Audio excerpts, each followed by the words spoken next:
In a new age world filled with delusions and wish fulfillment by morons in need of attention, renowned experiencers of high strangeness and podcasters Jeffrey Ritzman and Jeremy Vaeni received invitations to a tropical paradise getaway called Paratopia. Little did they know, it was the same type of new age spiritual retreat they've been avoiding all their lives.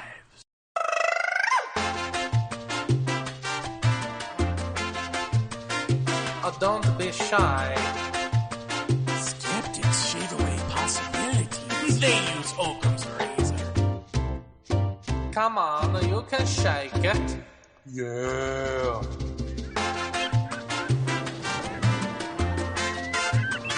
Paratopians aren't liars. We're outliers. Anything goes at Paratopia. And welcome.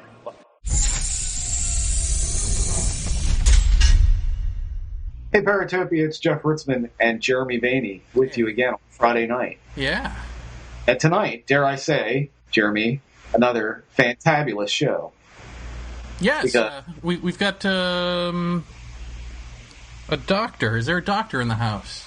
There is a doctor in the house. It's Dr. Richard F. Haines with us tonight from NARCAP. Now, I feel like he's probably got like one or two things on his resume. Why don't you...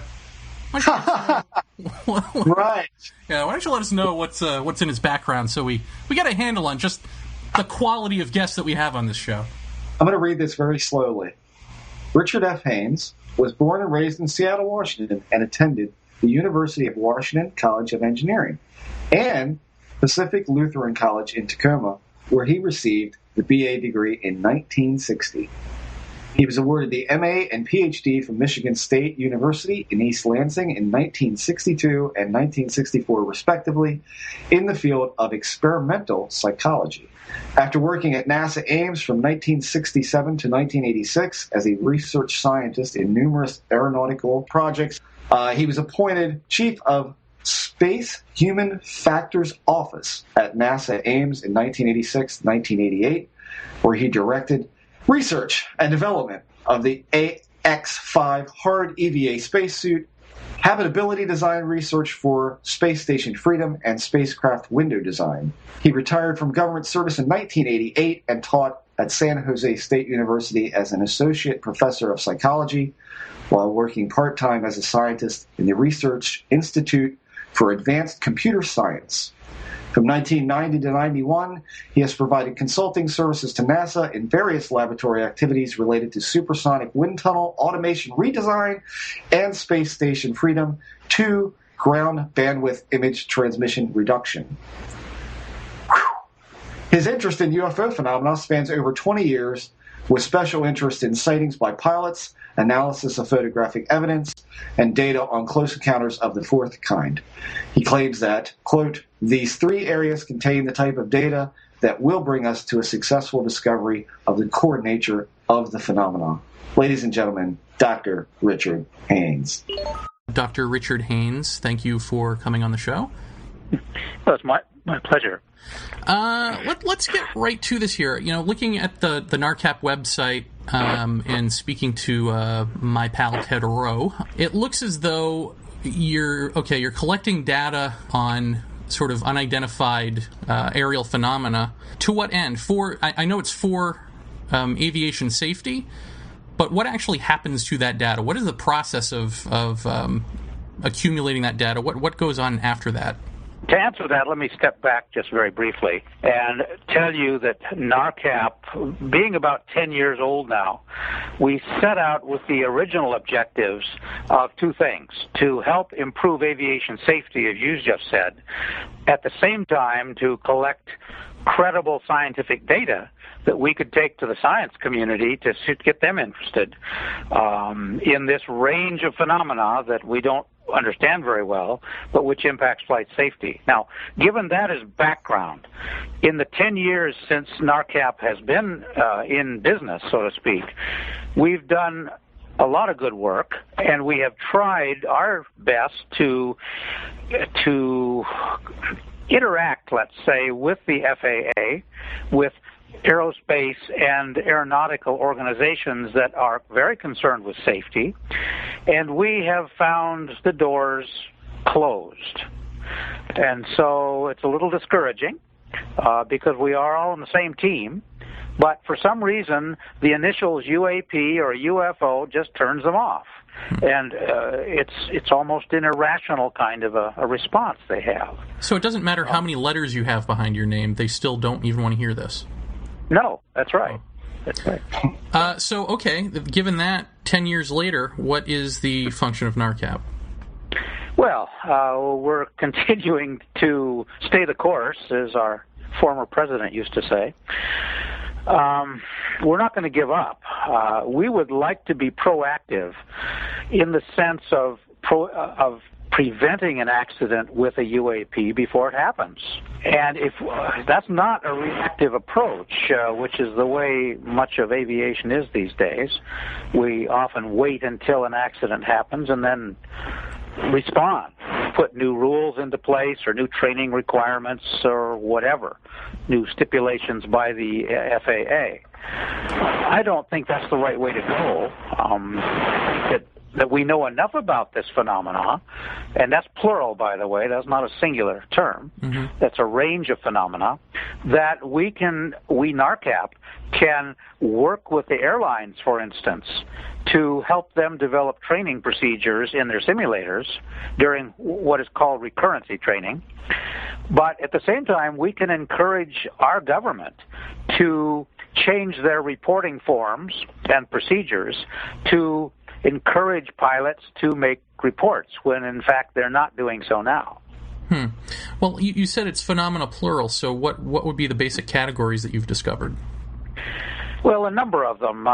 Very early on, we've discovered that there's a range of electromagnetic effects that can be associated with the phenomena, which can influence avionic systems, navigation systems, radio systems, radar, onboard control systems, and so forth. There's a second category which I would call aerodynamic, in the sense of air turbulence, that would influence how the pilot might fly his airplane, and depending on how far the phenomenon is away and where it is relative to the airplane and so forth. There's a third category which I think is more psychological, and it's the distraction effect, the influence on cockpit resources and cockpit management, decision-making in the cockpit when, in some cases, the pilots are so captivated by what's nearby the airplane at 30,000 feet altitude, they don't continue their normal instrument panel scans. Well, that's not a good idea, you see. So those are three basic categories we talk about.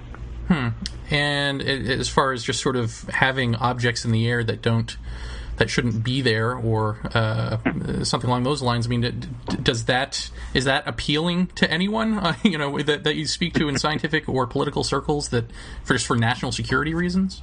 I don't know. That's a good question, and I can't answer that. What the reason is. I can say that a number of my professional colleagues are very interested on a personal level, perhaps on a curiosity level, but for various reasons they feel that they just can't get officially involved. And do they, I guess you don't have to tell us what they are, but do they tell you what those reasons are? Well, some of them do, but I'm afraid I can't share them. That might disclose too much of their own background. Okay, and in terms of the actual phenomena out there, outside of the craft, are there categories of things that you see this falling into? Well, I won't even ask. I'll just ask generally. What do you think the categories are? Because I know, I think Ted Rowe had told me that there was a NASA study on plasma phenomena, but I might be getting that wrong, that you had determined that there was some sort of plasma phenomenon out there. So you are familiar with plasma? Yeah. Okay. Well, let me say it this way. It's a great question. During daylight hours, the phenomenon very often will assume a metallic appearance. In other words, a solid-appearing, metallic, three-dimensional object with sharply defined edges. Sometimes they're aeriforms or not, and other times they're not, in terms of lifting, what an aeriform is. But at night, and the majority of sightings are at night, by the way. The statistics are showing roughly 70% after dark and 30% during daytime. Mm-hmm. The nighttime phenomena are almost always self-luminous. Either the entire surface is luminous, or there are individual light sources on that surface which make it visible. So what are we actually talking about here? Are we talking about craft? Are we talking about some other life form? What would that be? You want to jump right to the conclusion, don't you? Well, I just want to know what you're thinking of. I don't know how in depth you're willing to go with me on these questions. So I'm testing the you're waters. Going to find out. Right. Yeah. Well, I have to be honest with you. I've been studying this subject for about 40 years now, and it is a mystery, and it remains a mystery after a lot of very bright people have been looking at it, and some degree of scientific competence has been looking at it, although not nearly as much as should be. You use the word craft. I still want to stay with the term UAP, unidentified aerial phenomena. Why? Because that, for me as a scientist, that leaves the door open. That gives me some wiggle room, right? Right. I'm not about to be forced into this continuum of belief to one end or the other, a true believer of whatever, or a total skeptic. Mm-hmm. I find that that's unacceptable from a good, solid scientific point of view. So I like to leave that door open, and UAP does that for me, you see. Now, I guess what I'm saying is I'm not going to answer your question. Right, but okay, so correctly. But when we talk about plasma in the sky, are we talking about I guess my question is, are you open to the idea of a life form in and of itself as opposed to a life form inside of a craft? Is that one of the possibilities for you? I'm not sure I understood your word life or light. Life. Oh, life form. Oh, boy. That's, if you go that far, you open up an awfully big Pandora's box right away, and it just complicates. It's not, what Occam's razor is in science? Yes. The sense of going for the simplest explanation you can. That's certainly not Occam's razor. That's jumping 3 or 4 levels of complexity. It's kind of like explaining one mystery with another. And I don't like to do that, frankly. Right. I guess I'm kind of an empiricist. But as far as plasma is concerned, we don't really understand plasma very well. Physics has been grappling with that for, decades now. And some labs are doing some really credible work with contained plasmas and magnetic field containment and so forth. And we're learning some very interesting things about plasma. I don't claim to be an expert at all myself. I just try to follow the Scientific American level of presentation. But NARCAP does have an interesting and large number of pretty qualified people in different specialties that volunteer their time so that we can do credible field studies when a case comes in. Mm-hmm. And in terms of, even if you're not accepted by other scientists or what have you, is the organization accepted by the aviation community itself? In other words, do they know en masse that you're there for them, and do they feel comfortable stepping forward to you? Well, to be honest, I would say no.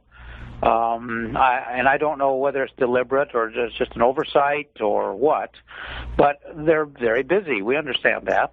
They're trying to do their job and keep businesses rolling and profits coming in and, accidents from happening and so forth. Mm-hmm. And it could be that we're down in the noise level.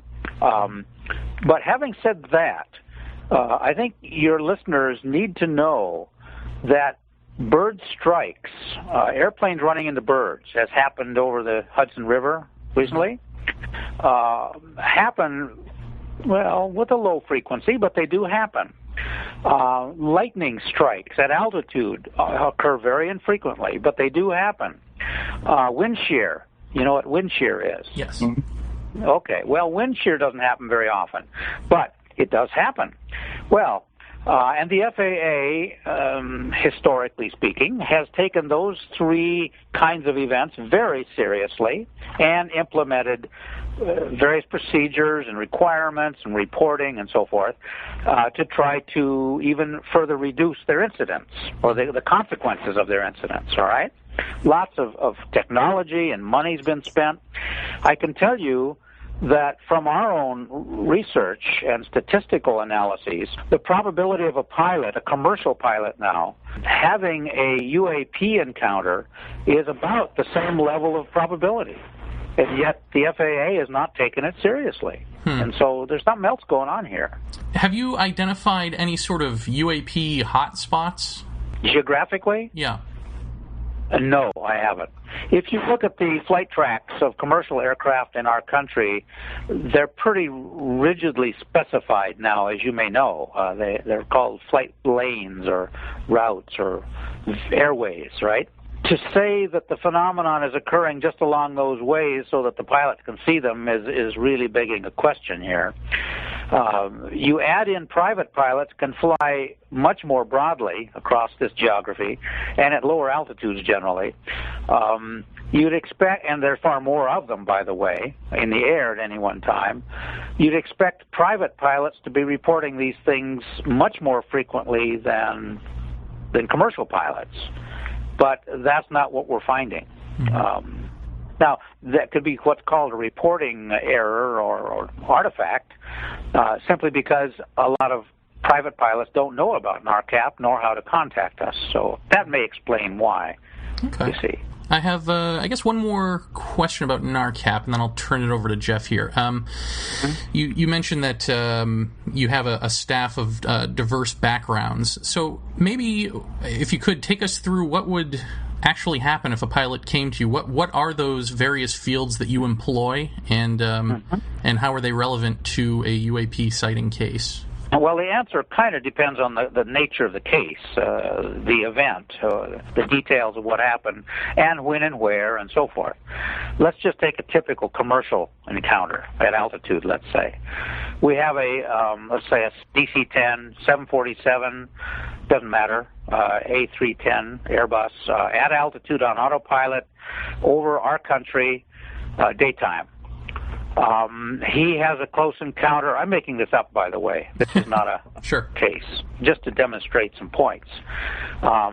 He has a daytime encounter for 25 minutes off the left wing, and for another 10 minutes the object flips over to the right-hand wing and then departs, usually in a climb, by the way.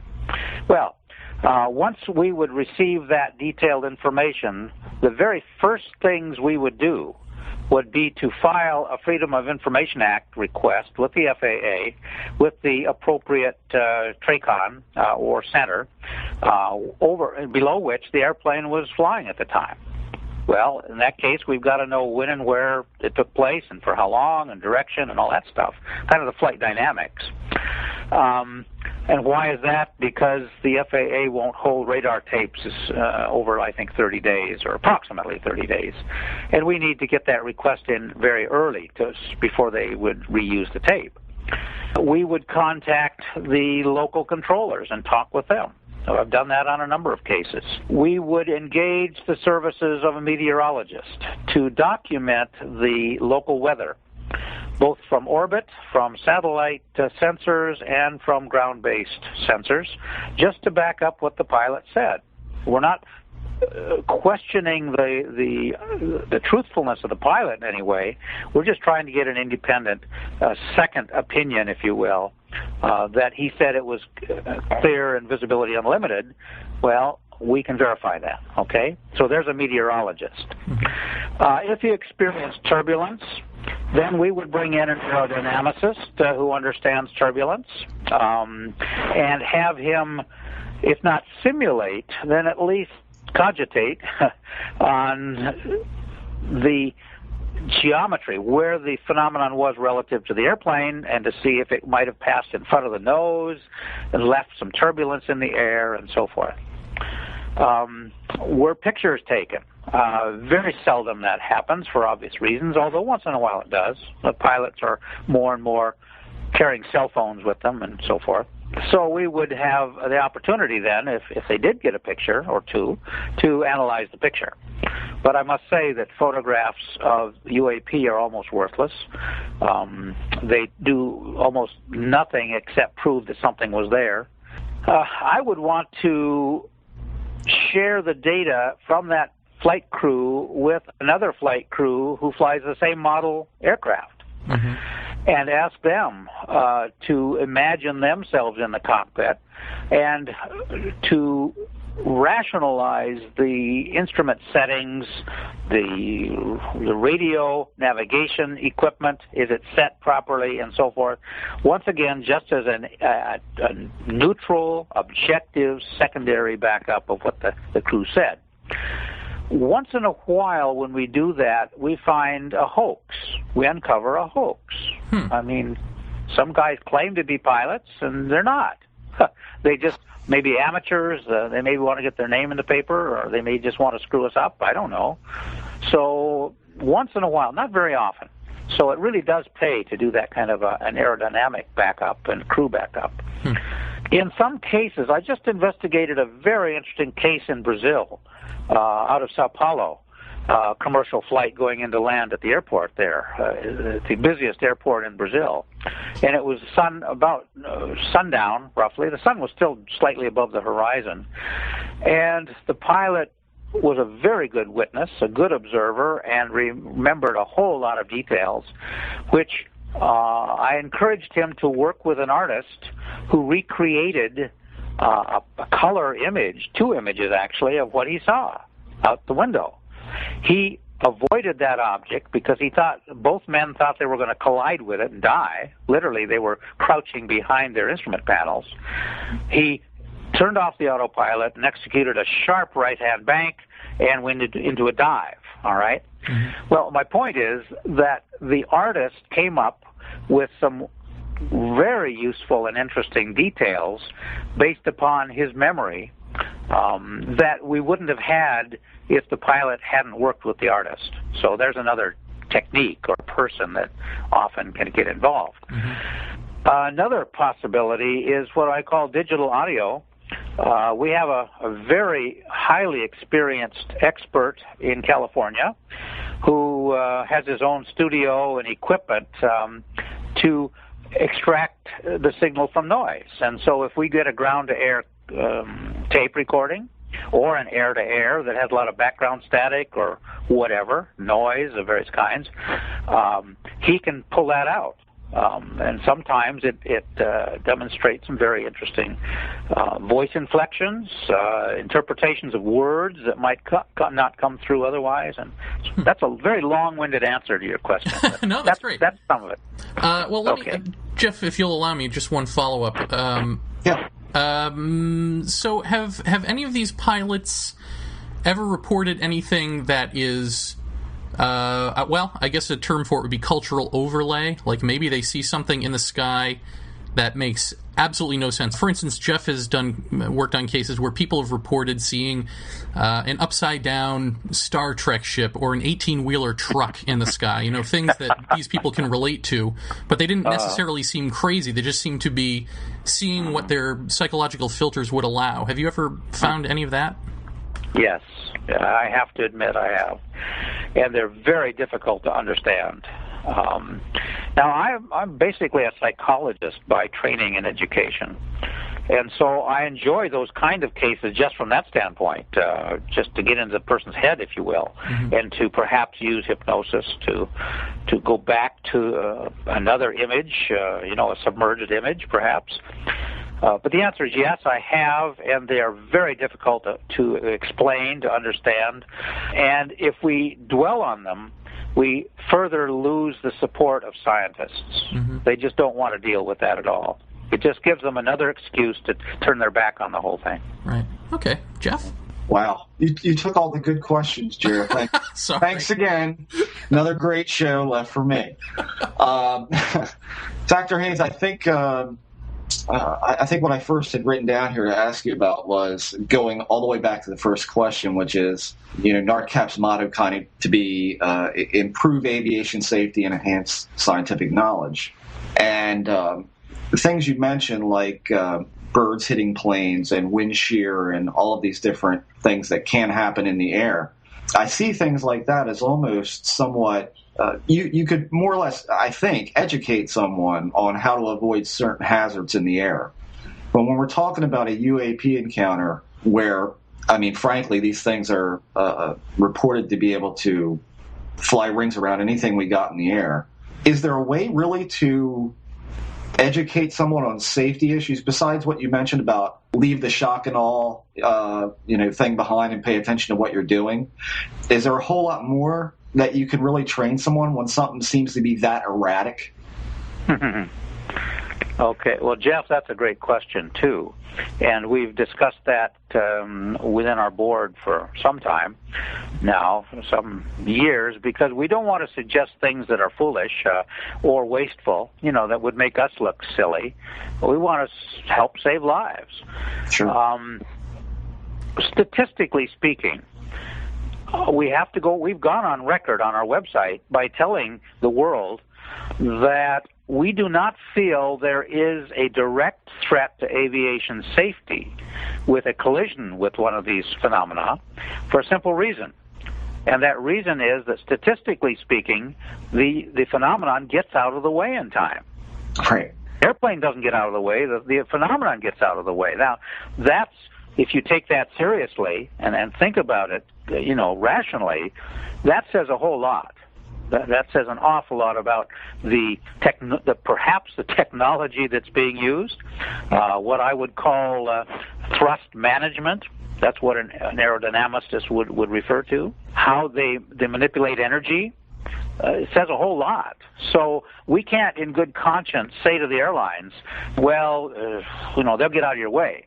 We say statistically speaking they will, but the pilot, we're recommending that the pilot not make any abrupt control maneuvers, or he may have some embarrassing things happen. You see what I'm saying?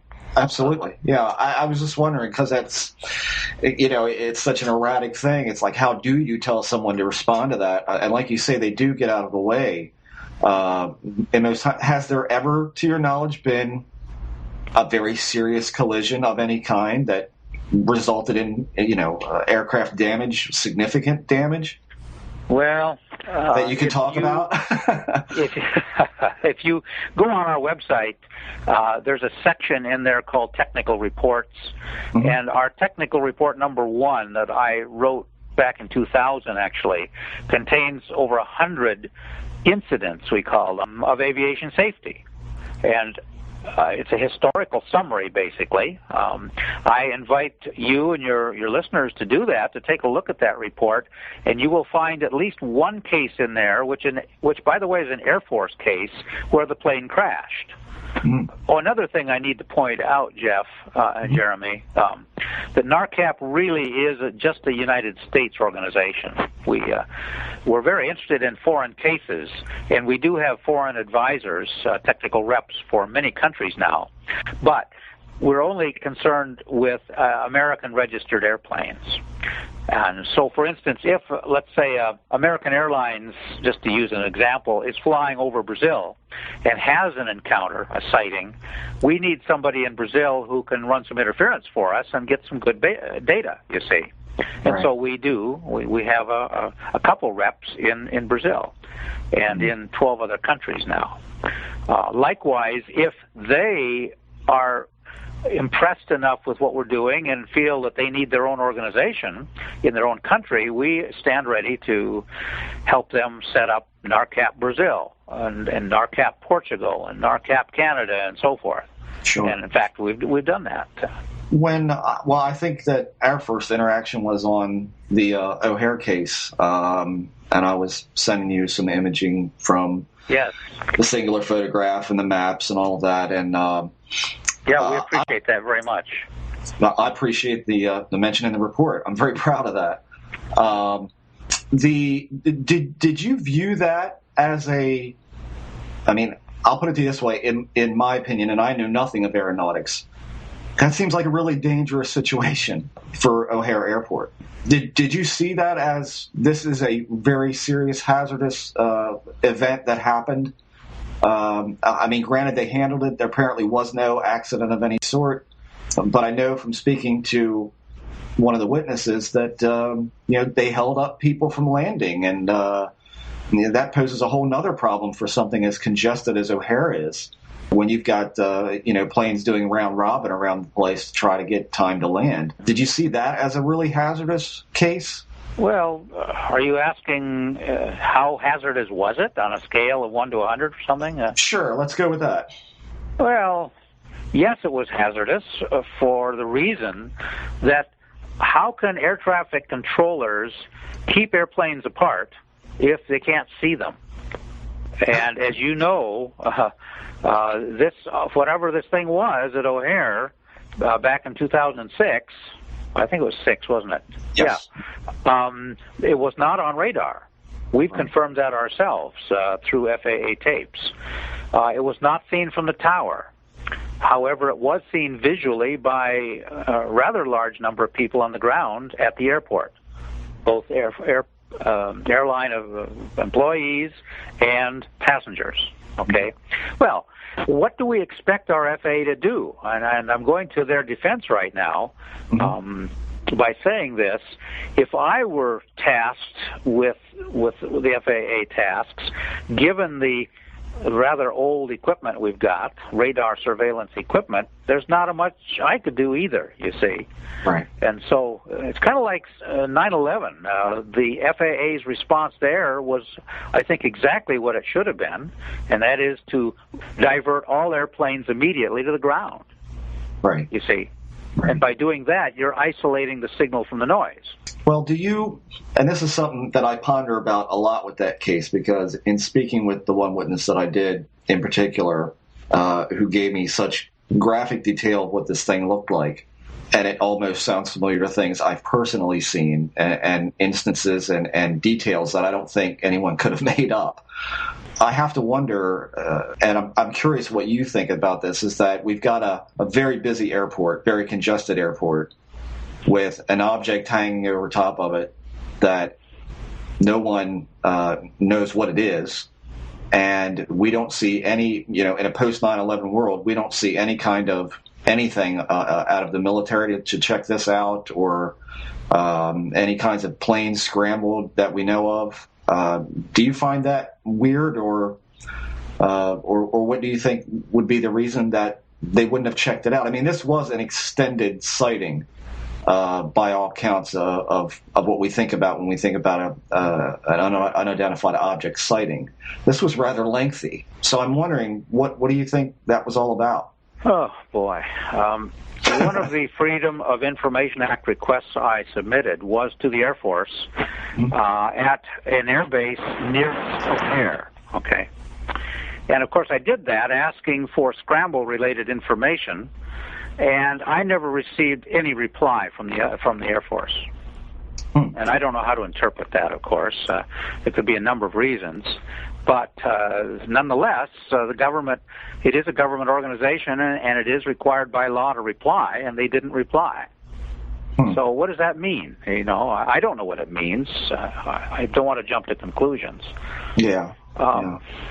But let me tackle the larger picture, which is scrambles in general, as a kind of an ongoing let me call it a background research project of my own and another NARCAP friend, colleague.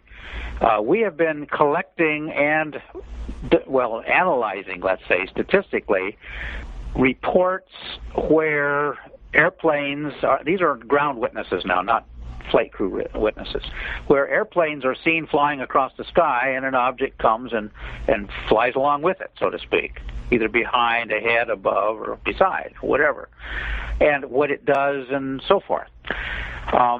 Then we have a whole other set of data, which is very large, where we see this ground witnesses again that claim to see an object of what's usually a sphere or some odd shape flying across the sky, and an airplane or two or three approaching it. And in many cases, they're military airplanes. They're on scramble, clearly, and they're going up to identify it. And what we're looking for is patterns.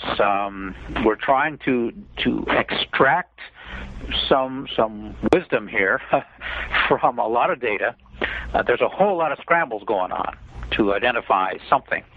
And I don't expect the Air Force to tell me what they're doing. That's none of my business. You know, it is my business, but it isn't, if you know what I mean. Sure. But we're just using open literature approaches to gather what kind of insights we can on this same thing. Does that answer your question? Yeah, yes, sir. I think so. I mean, I think here's the other side of kind of the same problem is that I think NARCAP, and believe me, I don't blame NARCAP or you in the least for doing this, but it seems like you guys have taken drawn a definitive line between what we call the UFO community and NARCAP, which I think is probably the most intelligent move I've ever seen.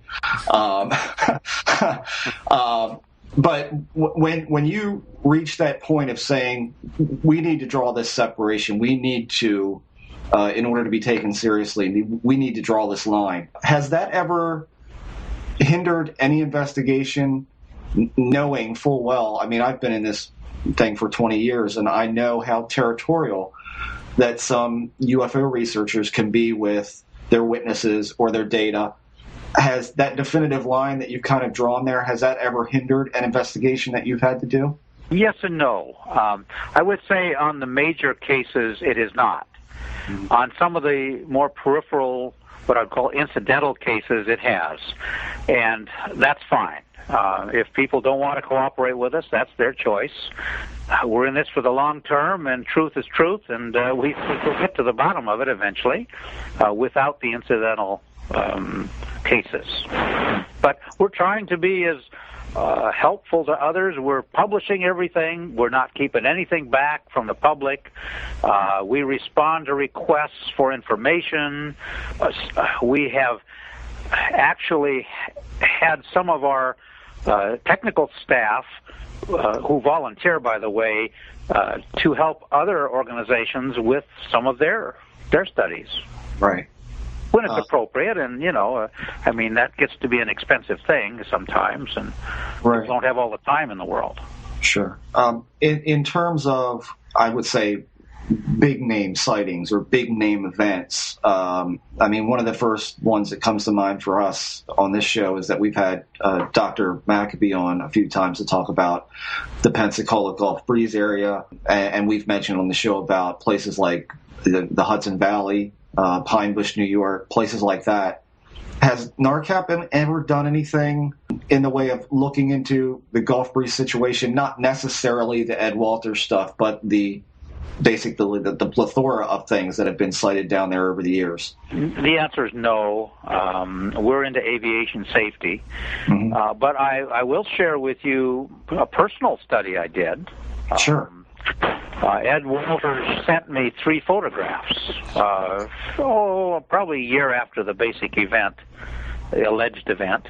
Mm-hmm. And these 3 photographs were fascinating. I do photo analysis, and he had taken one of them. A young man had taken another with 35mm camera. This is not digital, by the way. These are film cameras. Mm-hmm. And then a woman had taken the 3rd picture. Well, to make a long story short, it was basically a luminous area in the night sky, clear night sky, and the 2 photographs that Ed had taken and this young man had taken showed pretty much the same thing. It was a pinkish, kidney-shaped area against a black background. But the woman had... Apparently she had a camera she wasn't too familiar with, particularly working in the dark.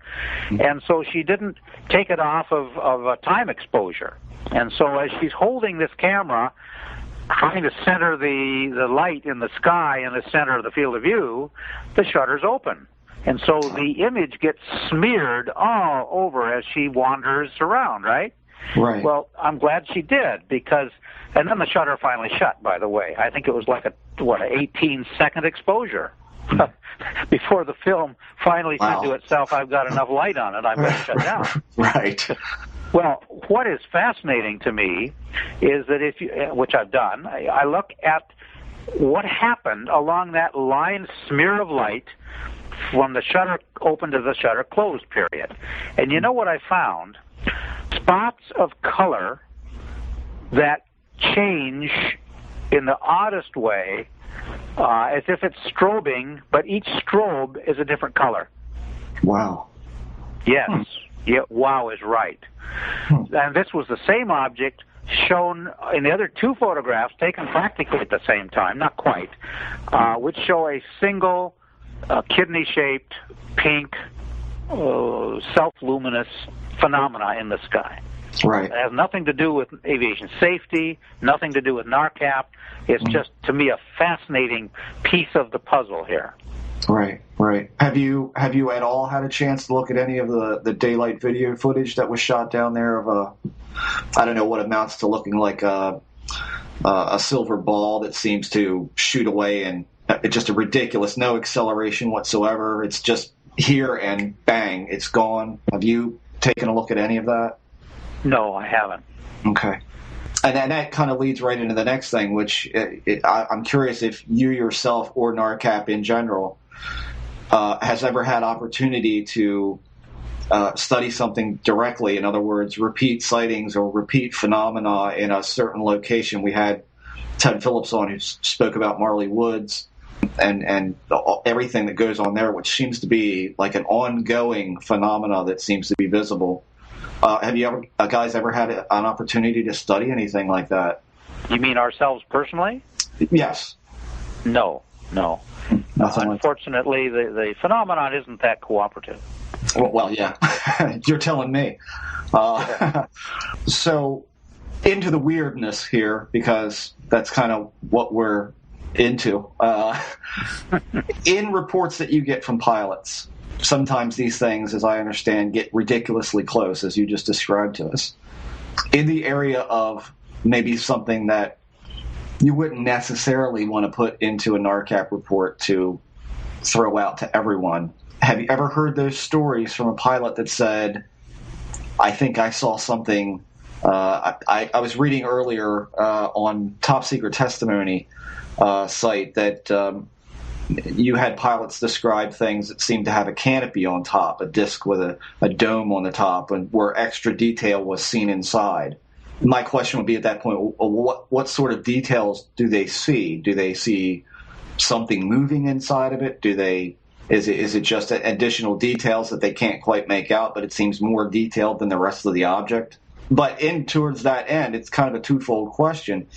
Has a pilot ever come to you and heard and said to you, while I was viewing this thing, I felt like it was watching us. I felt like, or I heard something in my ear, or I heard voices that I couldn't explain, or I heard something on the radio I couldn't explain. That sort of thing that almost indicates that there is an intelligence there that is doing something.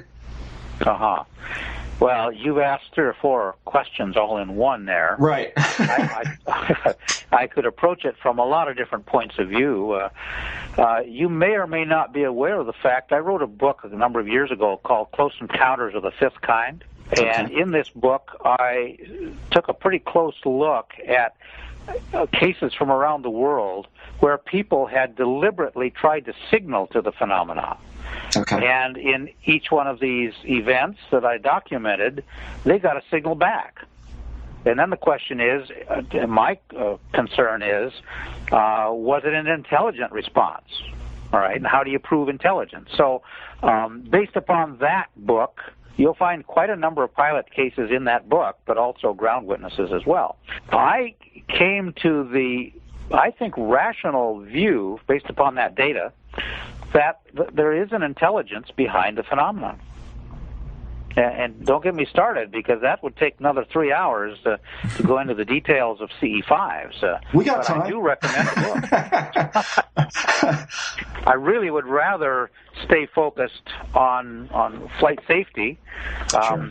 This book CE5, I'm just looking at a copy right now, published in 1999 by Sourcebooks in Illinois, Sourcebooks Inc. Mm-hmm. Called Close Encounters of the Fifth Kind, and I think you might find it interesting from that standpoint. Absolutely. But to go back to your earlier question, yes, I have interviewed pilots who've said they've heard things, and as soon as a pilot admits that to me, he's putting his career on the line. He's really he wants to retire. Right. And so we maintain 100% confidentiality with all reports we receive. NASA has been administering the aviation safety reporting system for the FAA for many years now, and we adopted the same reporting procedures that ASRS uses to guarantee their pilot reporters with anonymity. And so we do exactly the same thing, so that we will not jeopardize the flight career of a reporting pilot to us. We want to make that very clear. And because of that, we are getting some interesting cases that have scientific pay dirt, let's say. Wow. Well, let me go back to your question of hearing something. Yeah. Years ago, long before NARCAP came along, I investigated a L-1011 case over Lake Michigan. It's been pretty well documented now in various places, where the captain, it was a clear sunny day, July 4th, he's over Milwaukee Center and on autopilot, generally heading towards Detroit, Michigan, when a very bright oval-shaped metallic object or disc, he called it a disc, comes down out of the sky from the Canadian side, in that direction at least, to the north, comes down to his altitude, does a high-speed turn, and then takes off his left wing in a climb again, all right? Lots of other details, but my point is this, that he told me that when that object was doing its high-speed turn off his left wing, he heard what he called a perfect tone, a pitch, a perfect frequency. And I had a chance to visit him. He lived near me in California at the time. We've since moved. But I visited him in his apartment, and he had a piano there. And I said, okay, Phil, can you find the key of that note you heard on the piano? And he did, and he played it for me. And so I know the frequency, you see. Whether that was an aerodynamic shock wave or some vibration set up in the cockpit from an air blast, we don't know. But it only lasted when the object was at the nearest point and turning. It was a pure tone, he said. And I said, well, are you sure you know what overtones and harmonics are? And he said, oh, yes, I think I do. Just a pure frequency. So there's one example that I have documented quite well, I think, in journal articles of an L-1011 captain hearing something, but not voices. Right. How about anything in terms of any sort of visual aberrations of any kind that seem physical to you, listening to the reporter or listening to the report of the pilot telling you this? Anything with blurred vision or even something that we would probably deem hallucinatory effects that might be seen during this kind of event? I would have to honestly say no. These pilots are pretty calm and cool and collected, I must say. And when I have quite a number of air-to-ground tape recordings that they're made by the ground because the pilot's calling for help. Can you see anything on radar? Can you scramble a jet? Can you see me? Can you see it? And so forth. And when I listen to those tapes very carefully, which I have done, the pilots are very well controlled. They don't scream necessarily unless it's an imminent, like they're hitting the ground or something. They know they're going to die. But if they maintain control of the airplane, they use the right jargon, they don't scream, they don't cry. I have some interesting examples, particularly from Freddie Valentich in Australia. I have his tape where he disappeared, by the way, and never was found. Right. But in that case, the Australian officials, aviation officials, publicly released the printed transcript of that audio tape, never released the tape itself. And in their transcript, I take some issue with one phrase. I think they said something that Freddie, according to them, said, "It seems to be stationary." Mm-hmm. And as I hear his voice on that tape, I hear him say, "It seems to be chasing me." Stationary, chasing me, with a good, strong Australian accent. So there's an example of the value of having a good audio tape. Whole lot of good value there. How many pilots say, "That's it for me. I'm done. I'm out. I'm not going up there again with these things"? I mean, have you ever come across that? Where you get the opposite of that calm demeanor? You get that, "I'm not going up there again." No, not really. No, I haven't.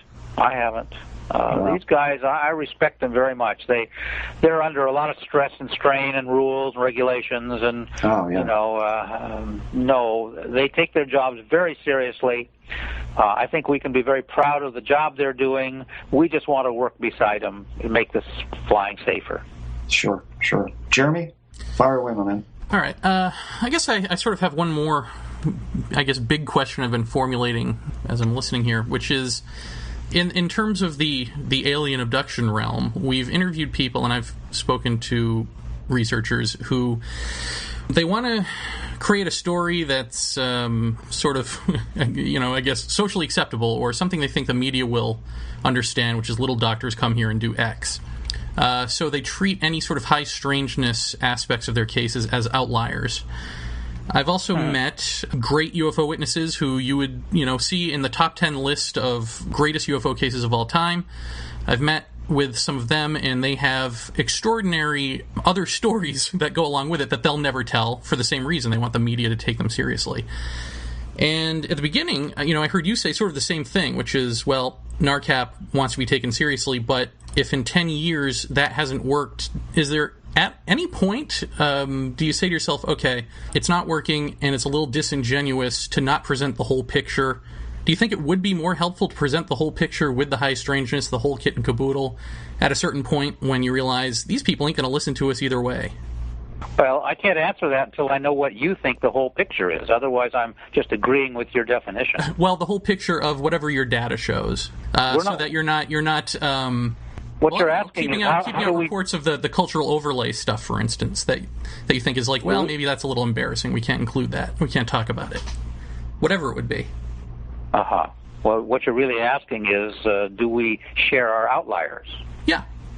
Yeah. The answer is yes. We haven't held anything back. Okay. And you just have to look at we want to be conservative. Pilots are conservative. Aviation is conservative. It's a business. It's a very important business with people's lives on the line. Outliers can be extremely important from a safety point of view. And it may be that one outlier event which can bring an airplane down, right? Mm-hmm. So we can't hold back on that. I guess that would be my answer. We don't hold back. We can't hold back. Okay. Well, all right. I think we've come to the end of our program here. So, Dr. Haines, I would like to thank you very, very much for doing this and invite you back to talk about your book, CE5. Well, it's been a real pleasure, Jeremy and Jeff, and I would look forward to doing that. Excellent. Thank you. Thank you very much, sir. Sure. Bye-bye. Bye-bye.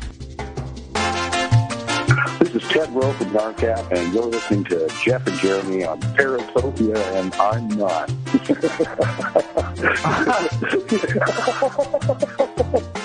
Hi, this is Bill Burns from UFO Magazine and UFO Hunters. There are several ways that you can get UFO Magazine. Yeah, we know, Bill. We know. Just shut up. Just give us one way. Don't tell us you're psychic and, give it 8,000 phone numbers and take 15 minutes of our time when we just want to hear the show. Just tell us how we can get UFO Magazine in one way. Okay. Just go to www.ufomag.com, subscribe online. You happy? Yeah, was that so hard? Actually, harder than you know.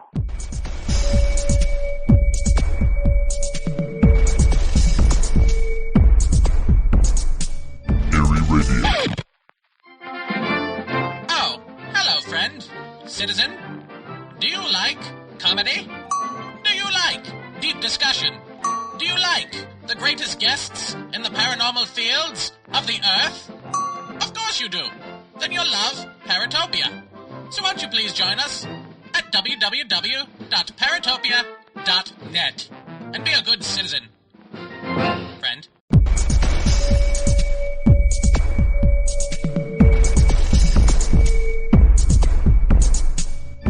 Radio, the endeavor for esoteric research and investigation into the enigmatic.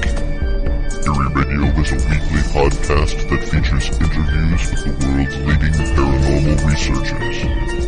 Download episodes of Eerie Radio from your favorite podcatcher or directly from the show website at www.eerieradio.com. Eerie Radio. Listen, learn, laugh.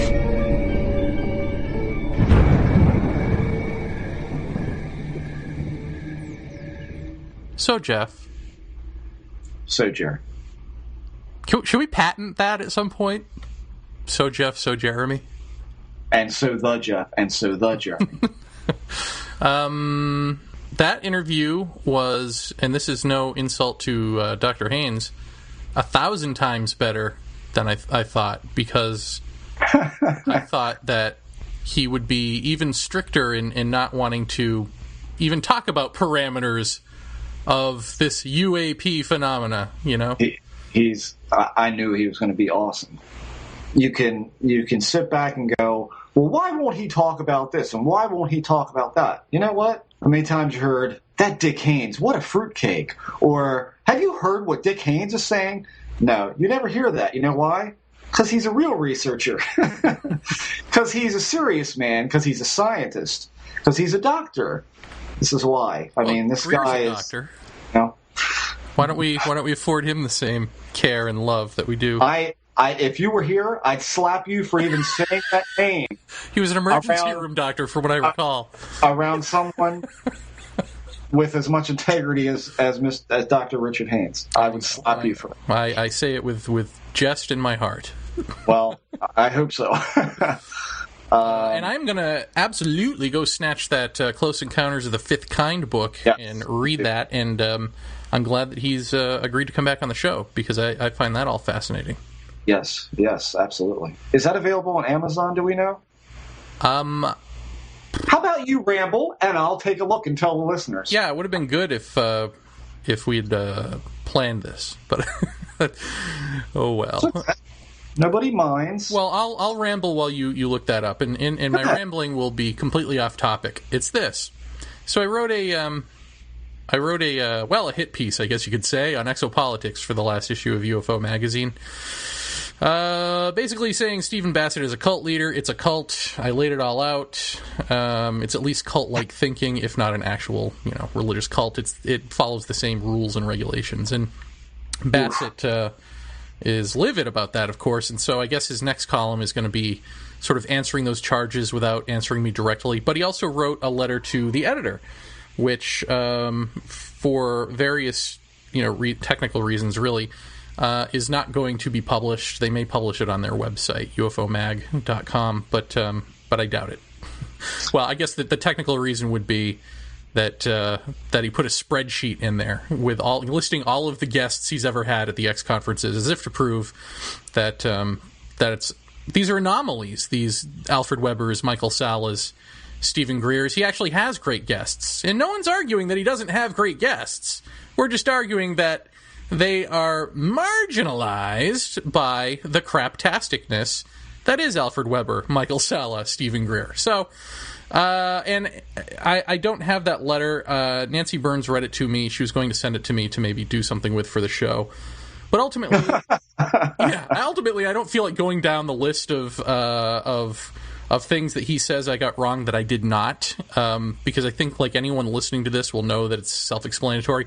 All I'll just say is that the first line of it was saying that, because this was funny and the rest of it's just dull bullshit, basically. So the first line is essentially, and I'm not quoting this directly, obviously, but that exopolitics is not a cult. It's a new science, not unlike physics. And when she read that to me, I literally LOL'd. I laughed and laughed and laughed, and I was really hoping that the rest of it would be a whirlwind of funny and crazy, and it just wasn't. It was a whirlwind of boring and delusional.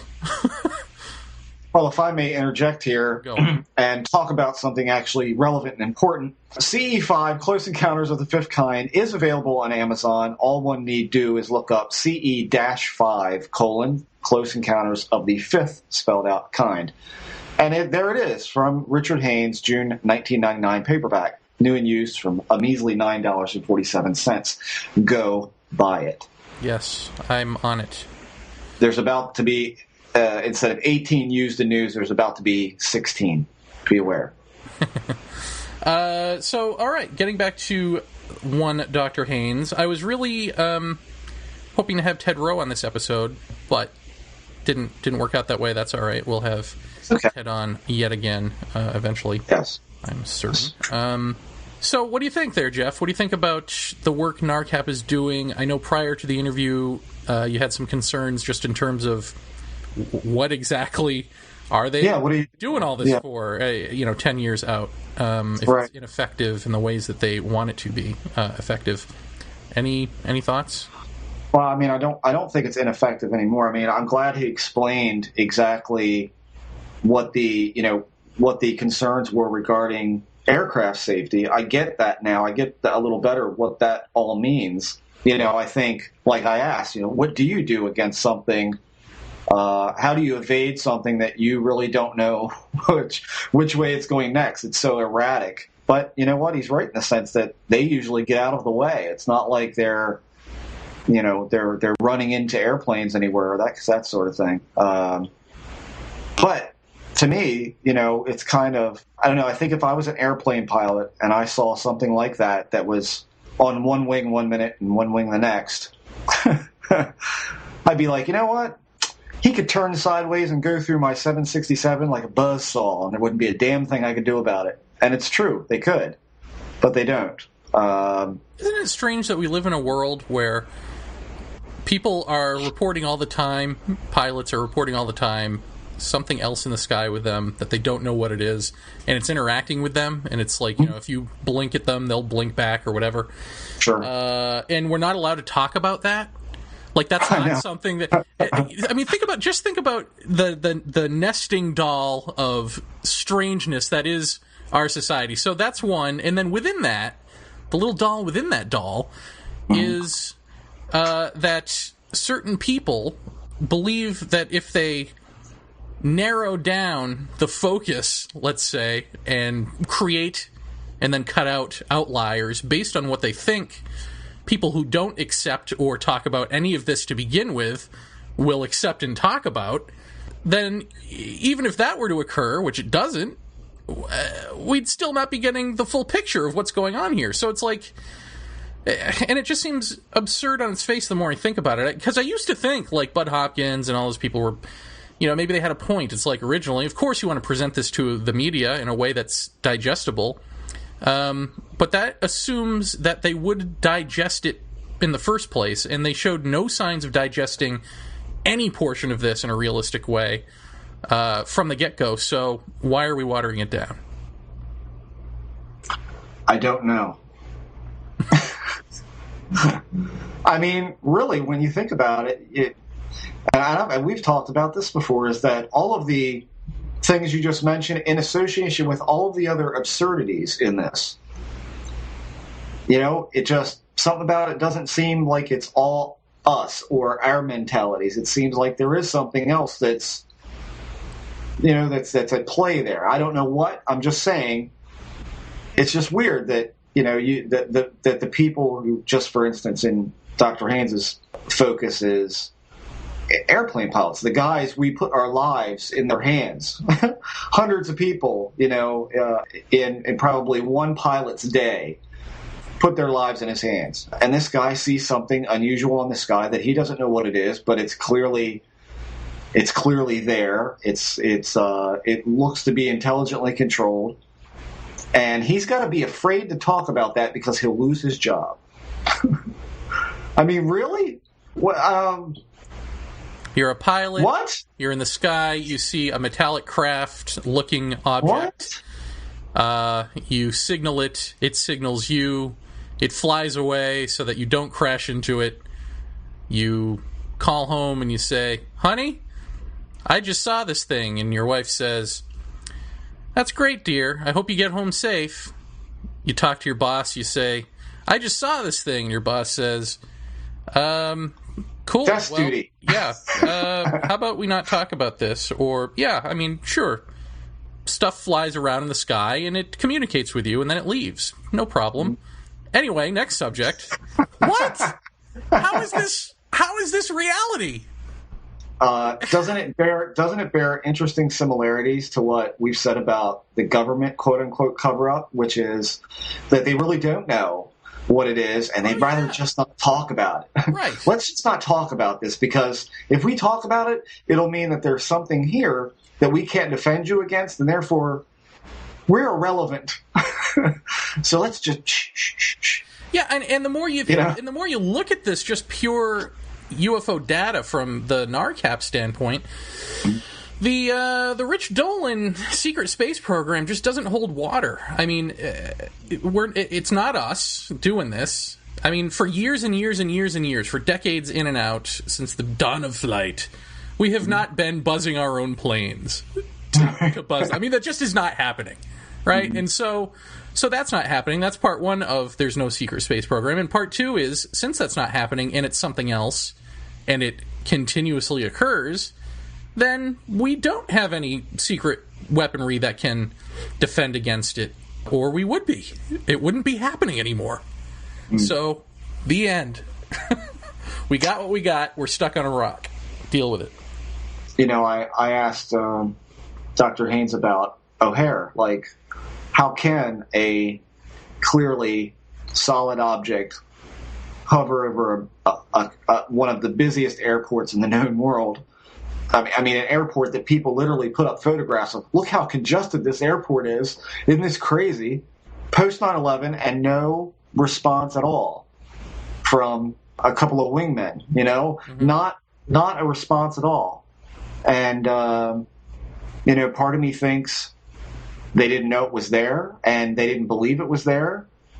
And part of me, the better part of me, I think, says they knew it was there. They just knew there's nothing they could do about it. So why? I think his answer to that was absolutely fascinating, and it might, I mean, it's certainly the first time I've heard him say it, which is that he did file a Freedom of Information Act request, and didn't even get stonewalled. He just got ignored, which is illegal.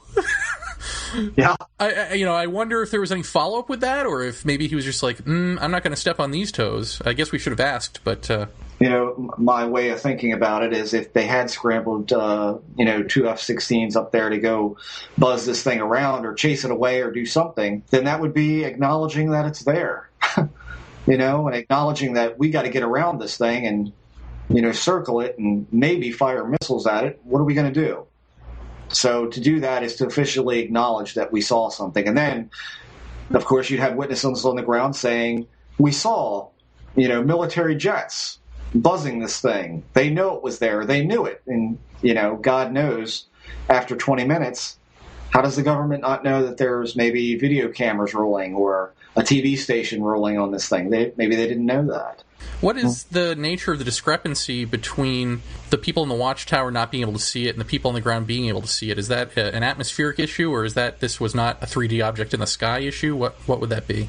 I guess really I should write up my own report on this because I've got scads of notes about it, but I don't particularly agree with where the object was reported to be.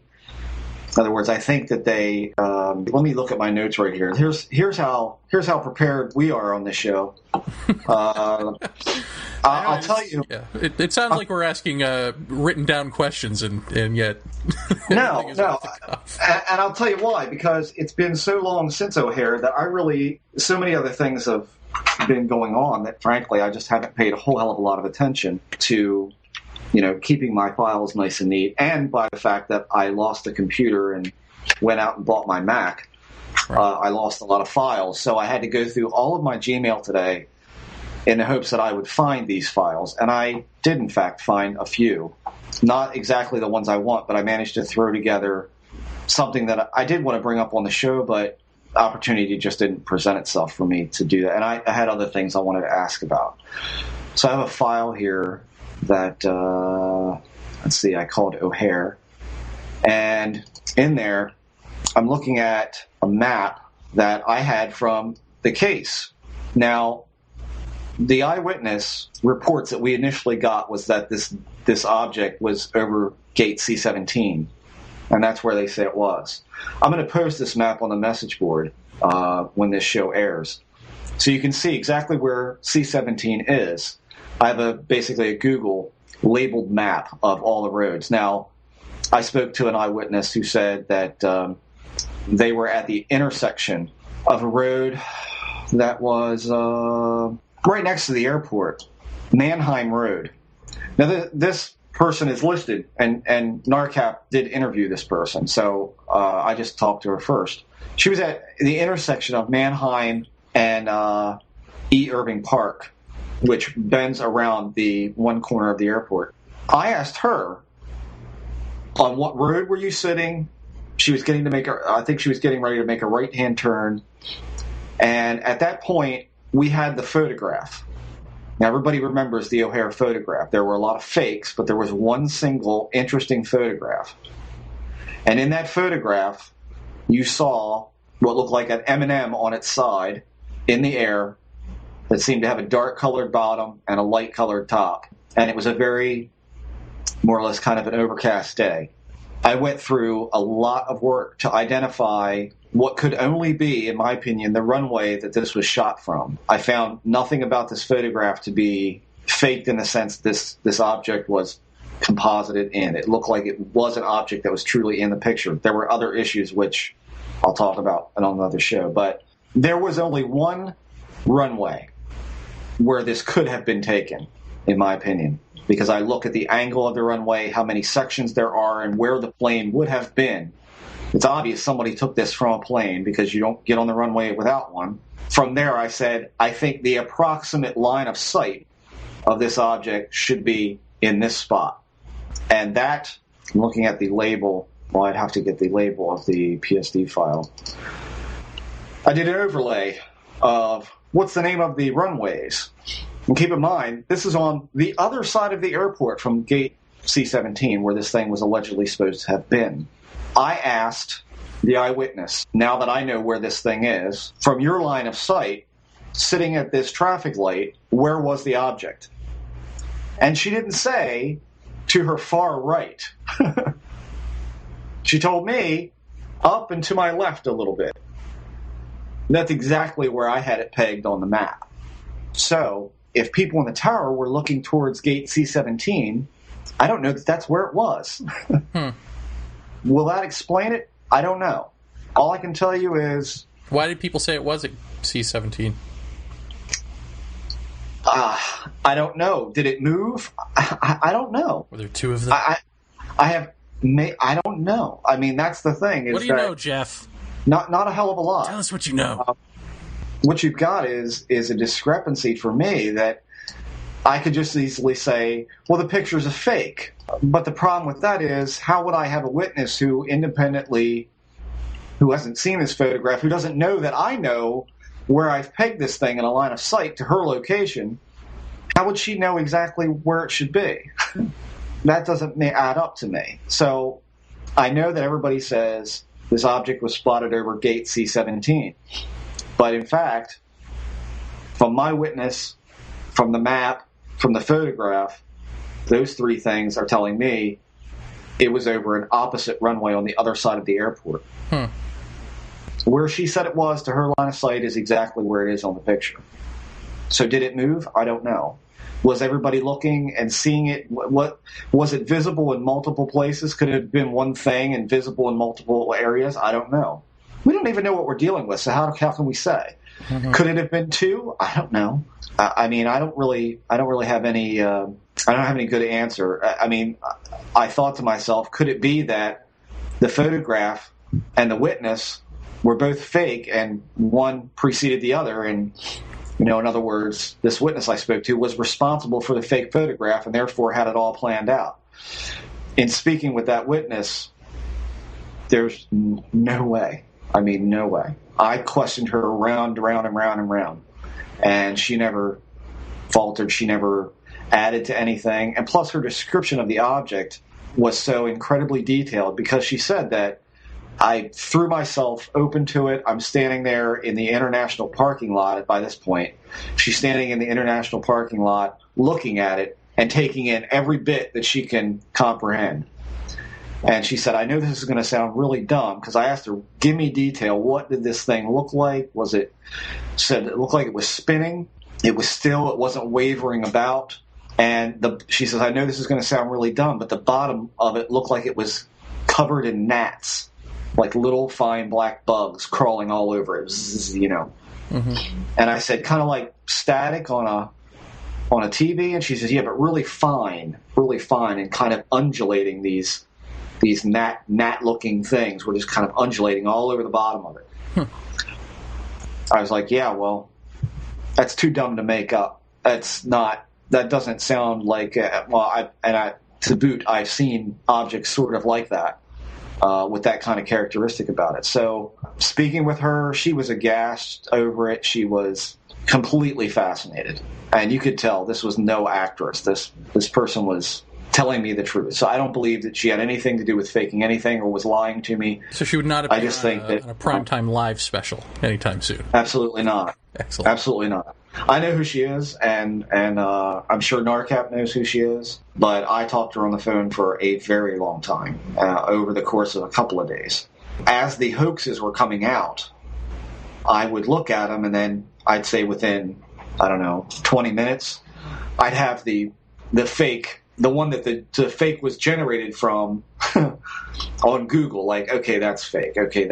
But she didn't really know this because she wasn't really on top of what was breaking on Above Top Secret as we were posting these fake ones and saying, here's how they did it, here it's fake, because there was just tons of them. Some people would take a picture of like inside the airport when you're looking at the where all the planes dock up and unload. They'd take a shot and grab that shot, mirror it, flip it horizontally, and then they'd insert the UFO in it, basically just taking a circle and embossing it or something like that, and then they'd put that up. And we'd find the original photograph that was made from and say, therefore, conclusively prove that it had been faked with Photoshop. And she said, that one photograph that's on Above Top Secret, that looks like what I saw. Everything that's come after that doesn't look anything like what I saw. So I think those are fake. I said, well, you're right. They are fake.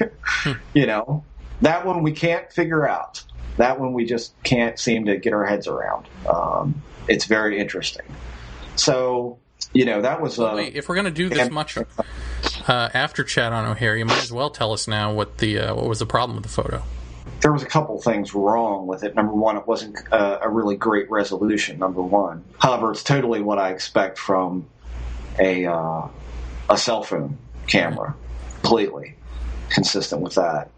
When I first saw it, I immediately went out and started looking for landing O'Hare, landing strip, runway, any of these things. And I did find a photograph that looked incredibly similar, both in the information that was in the frame and the consistency of the composition of it.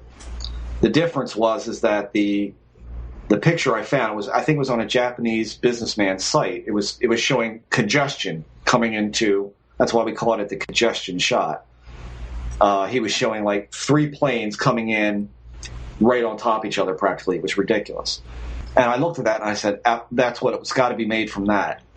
And then the more you look at it, you overlay it, you notice that there are distortions in the photograph itself that were so subtle that essentially, not only was the pitch of it changed, but there were distortions in that were basically calls from one camera versus another camera will have different ocular distortions when they shoot a picture. And not only that, but certain lights in one shot were off in the other and vice versa. The runway seemed to be damp and it wasn't in the other. These are all really, really subtle things that you have to say to yourself. If you're going to fake something to what degree of detail are you going to go? And most hoaxers won't go to such a ridiculous length to fake something. And so I threw that out, saying that this is way too much work for a backplate to then composite the object into. Plus, there was absolutely no evidence whatsoever of a composite of the object. It looked completely consistent with the rest of the photograph. There was no edges. There were no just every telltale sign that you look for. Mm-hmm. The problem came when you go into ultra zoom mode and you start looking around at other different places in the picture, namely the sky. There came an object in the sky that someone I used to do stuff with in this field visually thought couldn't possibly be there unless someone put it there. Mm-hmm. It was a set of pixels that were dark, that were symmetrical, and we both saw it, and I said, it is weird. You're talking about the smiley face? Yes. Has that been brought up elsewhere? I didn't know that. Yeah, that's public, yeah. Oh, so I don't necessarily believe that is a valid thing to say it was tampered with. I can't be positive, but I can't be, sure that that's what it is either, because there are other spots in that photograph where I see symmetry in the sky in the pixels, but it could be. So when you've got those kind of doubts and you have no witness to begin with who says, this is my photograph, you're better off to back off, because well, that was the anonymous photo, right? It was. So and usually no, absolutely not. Okay. And usually I wouldn't even put that kind of time into an anonymous photograph.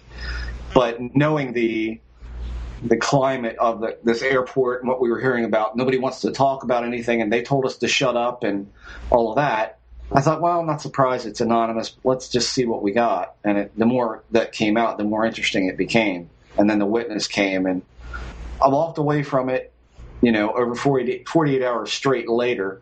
I think it's good. I think if it's a fake, it's probably the most detailed, comprehensive fake that I've ever seen, and I don't see someone going through that level of work to make something like that up just to see how far it'll go. There's parts that just strain the credibility of calling something a hoax. Well, I have a question, too, about the smiley face thing, which is if there were some... I guess you would think that would be a part of a disinformation campaign, right? So you guys go public with this, and then some reporter, as if they report and actually do any investigative stuff, maybe they're tipped off to it, let's say that, finds the smiley face, and they go, this was hoax, joke's on you, you guys suck at what you do. All of that would be superfluous at this point, wouldn't it? Because wouldn't any sort of government, military, disinfo entity know that, like, within 48 hours of a news cycle, no one's going to be talking about O'Hare? That's a good point. I don't have a good answer for that. Certainly they weren't not talking about it 48 hours later. It went on for quite a number of weeks that they were talking about it. And it was all over TV there for a while as well. So I don't know.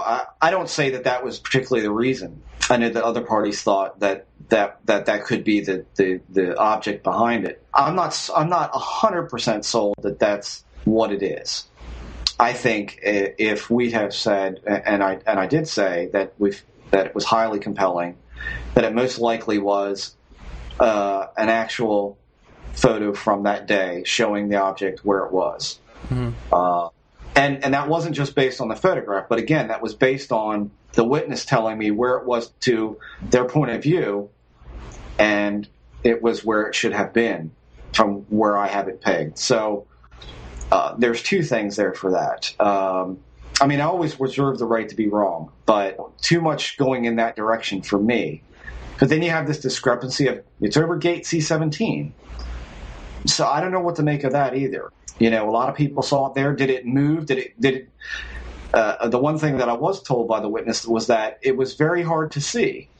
It wasn't like, oh my God, it's this obvious thing. It did have a subtlety to it that the way she related it to me was you could just imagine if you were above this thing that it would almost be invisible. That it was only visible by its darkened bottom, which was probably reflecting the ground some way, or the field or whatever she was seeing as a gnats all over the bottom was making it visible. She said it had a definite camouflage quality to it. So I think it's a really interesting case that hasn't been really studied that well, except for NARCAP. And I think that the work they did on it is amazing. I mean, that's how it ought to be done. So, like I told Dr. Haines, I was just right place, right time for that, and I'm really proud that they thought enough of what I did to mention me in it. Yeah, and that was really nice of them. In the end, I there's not enough I can say about the picture. I can't stand behind it 110% and say this is it. It's another anomalous thing. Was it tampered with? I don't know. I mean, that seemed to have been a pervasive thought at one time, but the more I look at it, the more I'm not sure. So I really don't know.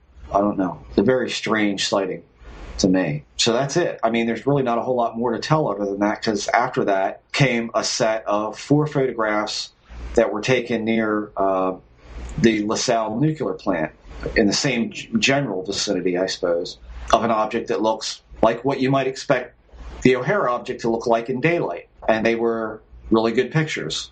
And again, every reason to believe that they were real. They again came from a source that didn't want to be identified, but again, we kind of know who that is, and it was an incredible set of 4, in which you see a disc, a smooth, not sharp edge disc, but again like that rounded, smooth disc that's going from left to right to the shooter. Shot 1 to the left, shot 2 almost dead in front, shot 3 to the right, and shot 4, and again, this is how far is someone willing to go? Shot 4, you didn't see it at all. To look at it at first blush, you're like, it's gone. Why would they give me this picture? It's gone. Well, there was only 4 shots taken before it was gone from view. The last shot, all you see is a sliver of it between the branches of a tree. In other words, the tree is in the foreground, and you can just barely see this curved piece sticking out from a very undescriptive part of this tree. So again, how far is someone willing to go? The reason I give those shots so much credit is that last shot, number 4, sucked. And you know what? If you or I were out taking photographs of something like that passing in front of us, chances are more than a few of them would suck. And that last one sucked. But they kept shooting because maybe it's going to come out from behind the tree. Maybe it's going to pass, this way. Maybe it's coming towards us. They just kept shooting. Every time the camera would reset its shoot mode, they took a shot. And I find them really compelling, too. So a Gulf Breeze question for you.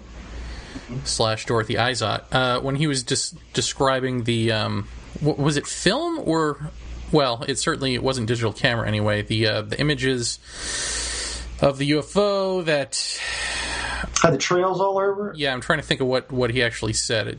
But essentially had the separated trails. Shutter state. Is that a Dorothy Izot type footage? No, that was like a still shot that they went to take, and basically her shutter stuck. And when the film is being exposed to a black sky and you've got a lighted object, as that object moves, it's going to leave a trail on the film, basically showing if it's flashing, it's going to show like, I'll see if I can dig up a picture to put on the message board, but if you went out on your deck and you looked up at the sky and you saw a jetliner going into LaGuardia, and you set your camera up with a 20-second shutter speed, where that shutter stays open for 20 seconds, as that plane crossed, what you would see would be a single white stripe, which would be the landing light, and you would see what looks like thin red lines with a red ball, and thin red line, red ball, thin red line, red ball, like pearls on a chain.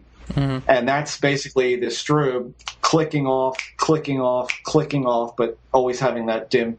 That's what she essentially got from this unidentified. She got it moving around the sky She was probably hand-holding her camera. Typically, when you do a long exposure like I'm talking about with your airplane, you're going to have that on a tripod. If you don't have that on a tripod, everywhere you move with the camera, it's going to be a smear or a line or whatever. So for something like Dorothy Izot, you're talking about a single frame of consistently moving film, which, okay, let's say you make the argument that that one frame, she stops the camera, and that frame is exposed, and then she moves the camera all around, and then she goes back and turns it on again. The problem with that is you would never be able to line up the previous frame to the splooch frame to the after frame. It's like when you watch these films, you're watching the film and it's bam, and you barely notice it until you stop on that one frame and it looks like haywire lights, you know. Mm-hmm. To be able to line up that before and after shot is just, to me, is an impossibility. I couldn't even do that. What Rich was saying is that essentially when you're looking at the Gulf Breeze thing, it was strobing, and every strobe was a different color, which is ridiculous. And you can see the strobe as a line with different segments of color touching together as it works its way up the rope or around the rope or wherever this thing is going, this light line. And that's how you can determine the strobes were, you know, so far apart and they were changing colors, and here's the pattern of the color if there is one. So what does that say to you? That's some weird shit. I mean, what would be the point of a technology like that? Guess is as good as mine. Propulsion, something to add to the weirdness, something to, again, justify itself as real, to justify itself as not us, to who knows. I mean, that's something people ask me all the time in emails is, why do UFOs have lights on them? You know, if they were truly here and didn't want us to know about them, wouldn't they just be black and you wouldn't see anything? And some are, but some are lighted. And my answer to that is it could be anything from propulsion to a field around whatever it is that keeps it in the air, or something really cool we don't even know about. So who's to say? I think that the Gulf Breeze stuff, I think there's genuine weirdness there of some sort. Could it be military? Anything could be, but there's certainly a lot of very strange stuff there that if we've got technology like that, you know, I'd sure like to put that in an airplane and make $1 billion, you know, right. Something can hang in the air and not move and zip away in a 60th of a second to a thin line exiting the video frame. I'd like to know what that is. I mean, who's to say what any of it is, but what reason would the lights change color? I mean, I don't know. That's a great question. I don't have any idea. Okay. I mean, really. Well, we got about 15 minutes here to play with. Okay. Is there anything you want to cover? Did you want to talk about that primetime special? Your silence tells me no. Well, I know you wanted to before. I think, you know what sort of killed it for me was when you told me that, oh, right, ABC is doing that show V in a couple of weeks, and this is basically just a lead into that. You know, if I had known that before watching the show, I probably wouldn't have watched it, because then it's like, well, all right, I see what they're doing. They feel like they've got to have this UFO show to get public interest, and of course it's going to be a hackneyed piece of crap ending in sleep paralysis. Right. The weather balloon response for alien abductions. That's a great analogy. Yeah. Well, I thought what was more interesting last night was Larry King, to which they had... it was good. Mr. Shostak from SETI, Mr. Nick Pope, right, of our Tipsy Late Night X conference discussion, and oh god, Out of the Blue director. Oh, Jamie Foxx, yeah, James Fox. Sorry about that, James. We're all on there, and believe it or not, Shostak said he thinks UFOs are worthy of study. Huh. Imagine that. What? Right. He says, I'm not saying they're not worthy of study. It's worthy of study. I just don't necessarily believe it's extraterrestrial aliens. Well, we agree.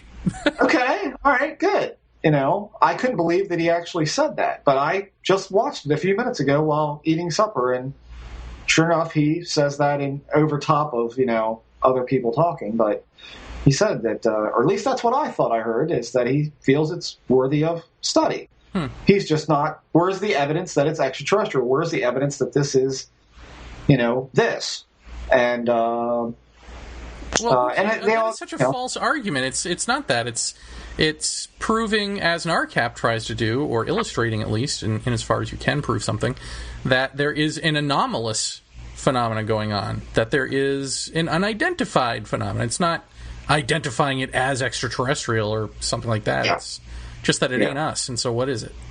Right. It's unaccounted for, and it's winking at us. Hello. Well, that was Larry King's kind of point that, okay, so what are they doing? He says, well, they're flying around, and they're just, what are they doing? They're flying around. What are they doing?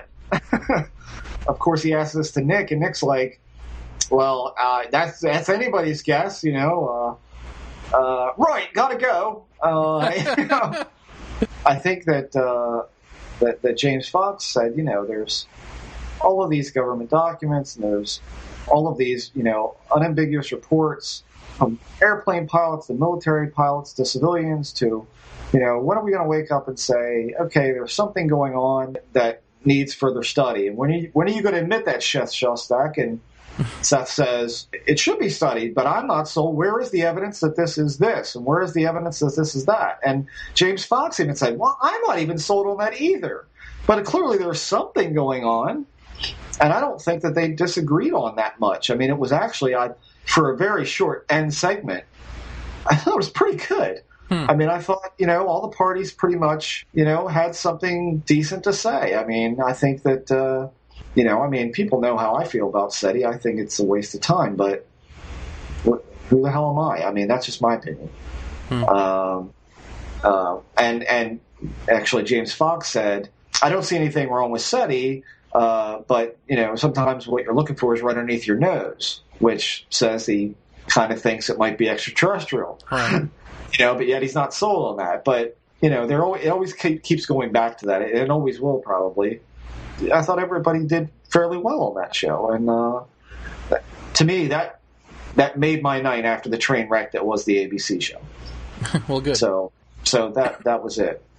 I kind of feel bad about the that they had Romanek on before my UFO Magazine article comes out, destroying him, because I feel like just by seeing him and seeing his footage that it's self-explanatory. The article is superfluous. Wow. I guess here's the part I want to talk about. Let's forget about all the rants and raves and stuff that we could do about. Could you quit cocking a gun and putting it to your head while I'm talking?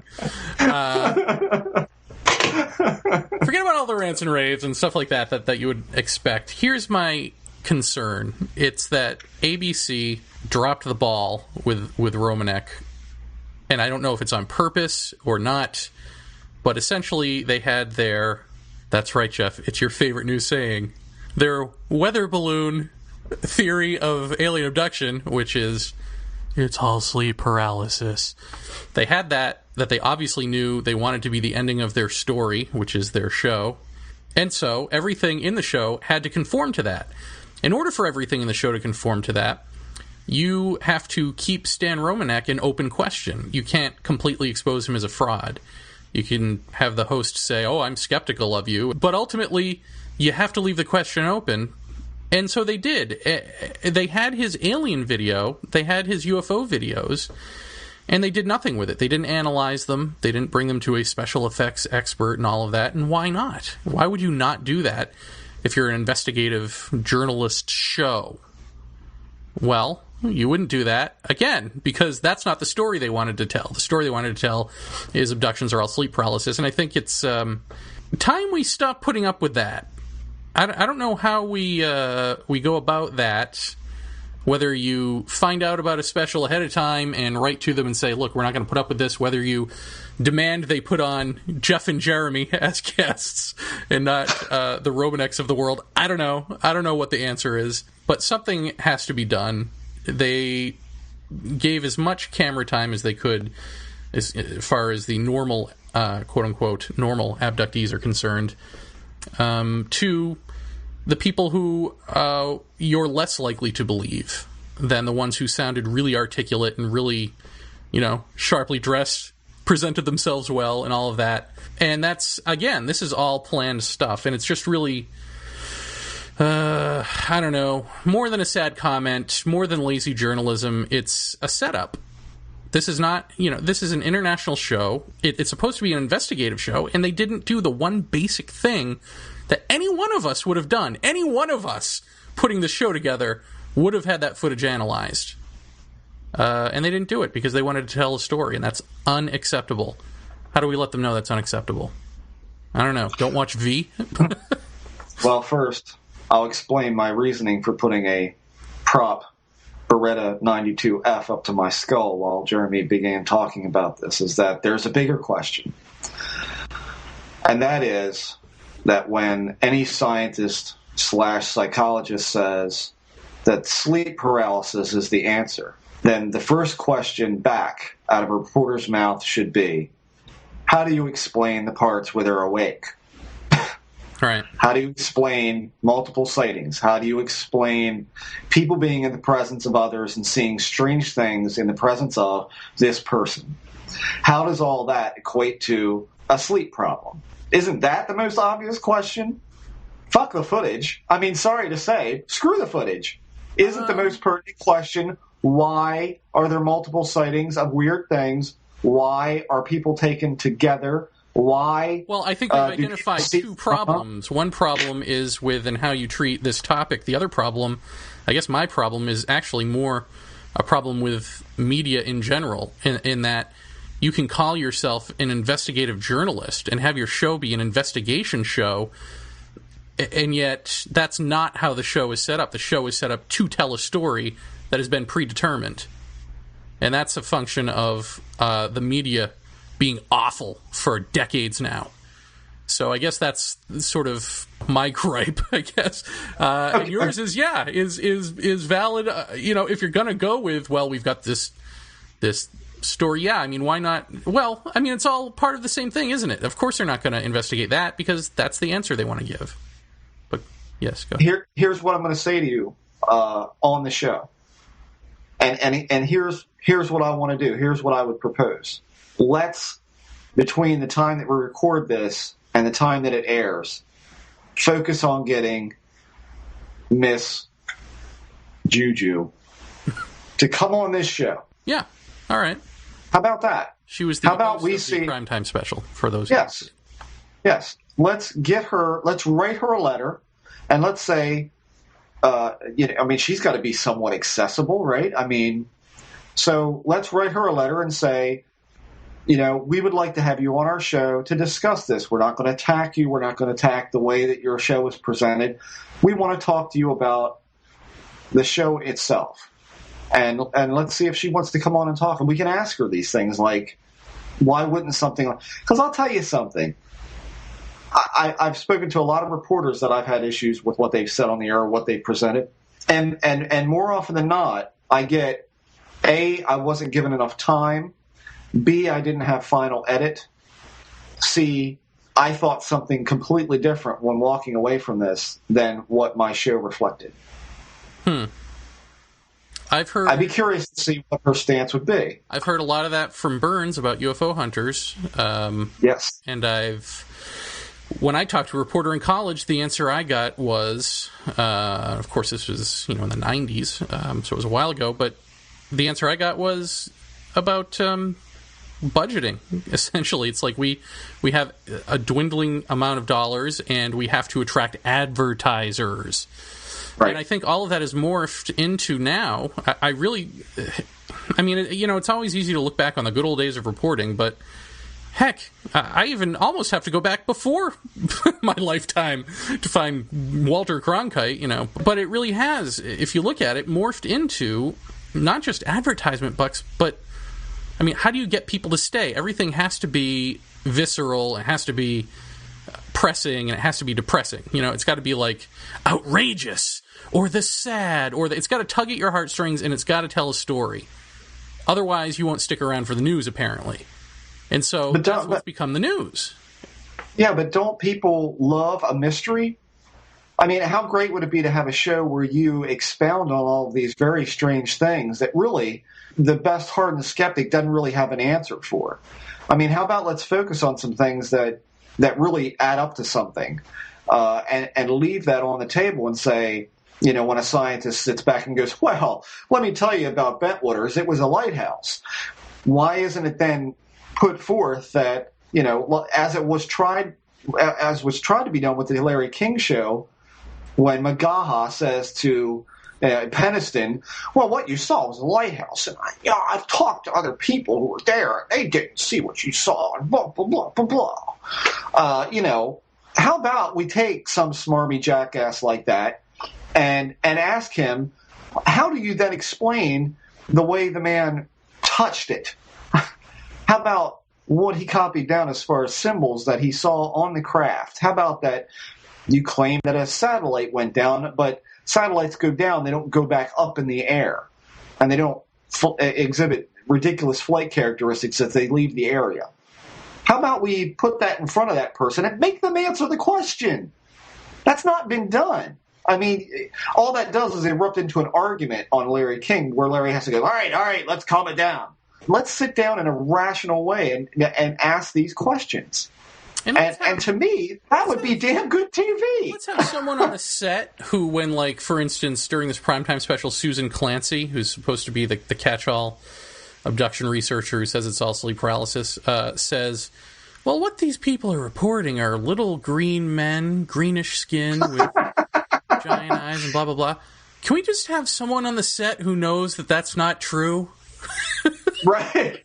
Even if to correct her, even if to go, we got to do take 2. You meant gray people or something. Right. You know what I mean? Yeah, because my impression is that she doesn't know what she's talking about at that point. Maybe it was just a little slip up and nobody knew to catch it. I don't know. Yeah, but you know what? It doesn't matter, because the people claiming the experience or reporting the experience are the ones that are in question here, not the psychologists trying to explain it. So guess what now public opinion is going to think? That people are seeing little green men. Right. You see how that works? I mean, that's why it's not questioned. I think the image of the gray has been so ingrained in people that they would laugh that off at this point, or be like, well, maybe. I know what he's talking about. Who knows? Maybe. I mean, when you talk about the image of the alien, I go to Ocean City, Maryland quite often. I can tell you that the shirts that you see on the boardwalk and every keychain, those little green men are green. I mean, to me, when you talk about ratings and you talk about selling advertisements, I think it'd be a hell of a show to really do a Peter Jennings thing. What was that, 2 hours? But instead, do it right. Do it fairly. Do it completely balanced. And have there be a very big question mark at the end. Why do we have to resolve this to sleep paralysis or swamp gas or whatever? Well, I think I have a... Why can't we leave it open-ended? How about this for a clue? The gal from SETI, who was on that on the Peter Jennings special, who was debunking UFOs, was doing so because she saw the moon when she was in a plane and mistook it for a UFO for a little bit, and then realized it was the moon. Susan Clancy has had sleep paralysis. I think, if you have an intellectual person having a really dumb moment, maybe it becomes their neurotic obsession to then debunk all the other stuff that's associated with it, sort of almost as an unconscious means to scold themselves for being idiots. For that one brief moment. Maybe it is just some personal, psychological, almost a vendetta thing that they're doing. Because why else would you spend your time? If I worked at SETI and I was, looking for whatever on those telescopes, that's what I would do. I wouldn't go on Larry King and debunk UFOs and all that sort of stuff. It just wouldn't. I don't think it would dawn on me to care enough about the subject. You only care enough about the subject when you screwed up and thought you saw one, and it was the moon, and you're somebody who should know better. Yeah. Well, I guess the point they're trying to get across there is that I'm a highly trained scientist and I made a mistake. So what's the likelihood of some, goofy guy in Maryland or New York making that mistake too? I guess they're showing just how fallible human memory and perception can be. And I get that part of it. But and I see where you're coming from with the whole thing too. But let's give the quote unquote devil its due here. Larry King is actually fairly good. I mean, I could put all of that up against the ABC thing for my money. Just to hammer my point home one more time, the more you think about this, Susan Clancy actually wrote a book about abductions. So she bothered to study abductees. I assume, I haven't read the book, but I assume she hypnotized them. She's this Harvard professor, right? One assumes that she has actually worked with them, and so what else do you do when you work with them? All right, so she goes through the motions, she does all this stuff. Why would of any psychologist or researcher in an academia, why would she care? Why would she be like, that abduction thing, interesting, when no one else is? Now, I guess you've got John Mack taking it seriously, and maybe she's sort of counterbalancing that, but I gotta think, again, it comes down to, well, gee, I had sleep paralysis that one time, and that felt like there were people outside of myself in my house. Therefore, everyone must be feeling that who claims to be an abductee. I gotta prove that. I gotta think that that's, unconsciously at least, the angle that happens. Because, like you said, there's no way you can boil it all down to the one thing that doesn't take into account multiple witnesses, being awake, period. I think for someone like her, it may be as simple as, well, this is I'm trying to think of how to not make this a long-winded answer, but fuck it. I think for people like her, it comes down to that the psychological community would like to have the be-all, end-all explanation for this, and I think to try and do that is to write a book, to do this study, and to come out with that answer is essentially kind of like springboarding. I mean, if she had not written that book and had not made those studies, would she be on ABC News for anything? Probably not. So I think for some it's an effort to elevate one's career, and I think that kind of mentality works both ways. I think there are people in the UFO field who say and do things that are completely disingenuous and therefore advance their own career just by being sensationalistic and all that. And I think that there's also a certain portion of people, and I think, Joe Nickel comes to mind, and I think Magaha comes to mind, and others, I guess Bill Nye to a lesser degree, because I just find him amusing. And I wrote an article a while back where I said, one of the things that skeptics always say about experiencers is that they'd really like to see some kind of hardcore, across-the-board psychological exam be applied to people like us. And my response to that is, I would like to see an across-the-board psychological exam applied to those who feel the need to debunk it, who really feel that they're the ones to pick up the reins and say, I'm the one that's going to explain this to everyone. Like, what's the psychological makeup of one of those fundamentalist skeptics? That's what I'd be curious to know. Because where does that come from? And I think where that comes from is, I think there's an extensive amount of ego involved in saying, and coming onto a show, and I'm the debunker, and you're explaining your sighting of this green rotating object with your mom. And I'm able to explain it as something completely mundane. And I think there's a certain amount of elitism, intellectual elitism, that gets stroked in that kind of thing, where the other experiencers or UFO support people will say, oh, that guy's full of crap and blah, blah, blah. But by and large, a significant amount of the community is going to go, oh, bravo, bravo, bravo. And I think that's where a lot of it comes from as well. So what's the psychological makeup of a fundamentalist debunker? Right. Where does that come from? Elevate the career, gain notoriety, gain popularity because of this, and probably some sort of intellectual elitism of some sort is probably, for my money, is where that lies. You could be right, young Jeffrey. You could be very, very right. Yeah. Very right indeed. Probably not, but that's my opinion. Anyway, so there it is. So let's not forget to try to get Juju on the show. Yeah. I'll as soon as we log out tonight, I will start trying to locate her and send an email. I mean, who knows if she can even go on a show like ours to talk about this. Maybe there's some kind of contractual problems with that, but I doubt it. And we'll see if she bites. Oh, she bites. Not hard, I hope. What else we got, Jeef? Let's see. Who's on the show next week? We don't know. Ah, great. That's great. Why do we? That's great. Do you? Why would you ask such a question when you know that we? Because I thought we had one in the can. No, this is the one in the can. Let me tell you what, folks. This is cutting edge radio. In fact, I'd call this hanging by the skin on your teeth radio.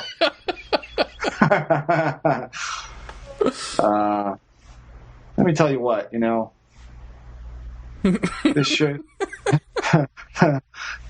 this show can grab guests by the throat and say, "No, this week we need you this week." Maybe I'll write to Nori. Have him apologize to me. Oh, Jerry. Could it have been easier? Yeah. No, I'm thinking no. Do we have anything else we wanted to cover in this? I can't think of anything else. I think that's the show for this week, folks. Yeah. I think we done good. Oh, we've done all right. Well, I think Haines did most of the work, frankly. Well, yeah. And I'll be psyched to have him on to talk about his CE5 book. I will go grab that and rip through that. I actually can't wait to read that now. It sounds like a very exciting, informative tome. I actually have it on hold at Barnes & Noble. I just couldn't drag myself out into the rain today to go get it. Okay. But I will go tomorrow to pick it up.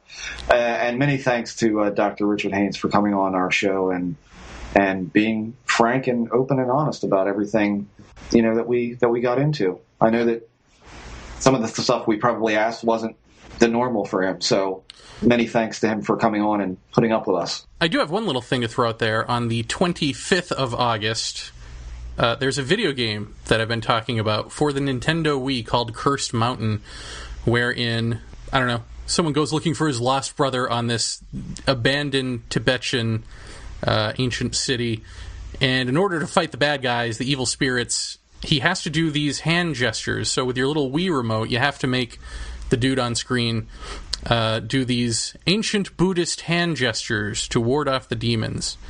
And when I read the description of this, I talked about it on our forum because it sounds strikingly like what has happened with me back in the day, back when I was having these sort of vivid dreams of being, these recurring, they were recurring dreams, they were recurring settings and people. They weren't recurring same exact thing happening in the dreams, but of being shown around what I interpreted as a dojo in hell and doing these hand gestures as they're touring me around. These Asian people are touring me around and doing these hand gestures that this meditation energy has me do sometimes to keep me, to preserve me in some way, to keep me safe.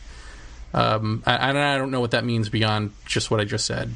All I know is it sounds like a parallel to a video game that is coming out August 25th, so I'll be doing that and let you know if it's the same things that I've been doing or not. I have a question about that, and here's something else that I'm glad that you brought up a last-minute thought, because I have one of my own. Two, actually. Number one, when you meditate and you move like this, and you've always said to me, "I'm not doing this." I have a question about the sensation of not doing something and having your body move. A couple nights ago, I was laying in bed, I'm sorry, it wasn't even in bed. I was in the chair that you really like to break wind on whenever you come over. I was sitting in that chair. If you tell a lie long enough, the audience is going to believe it. I have audio.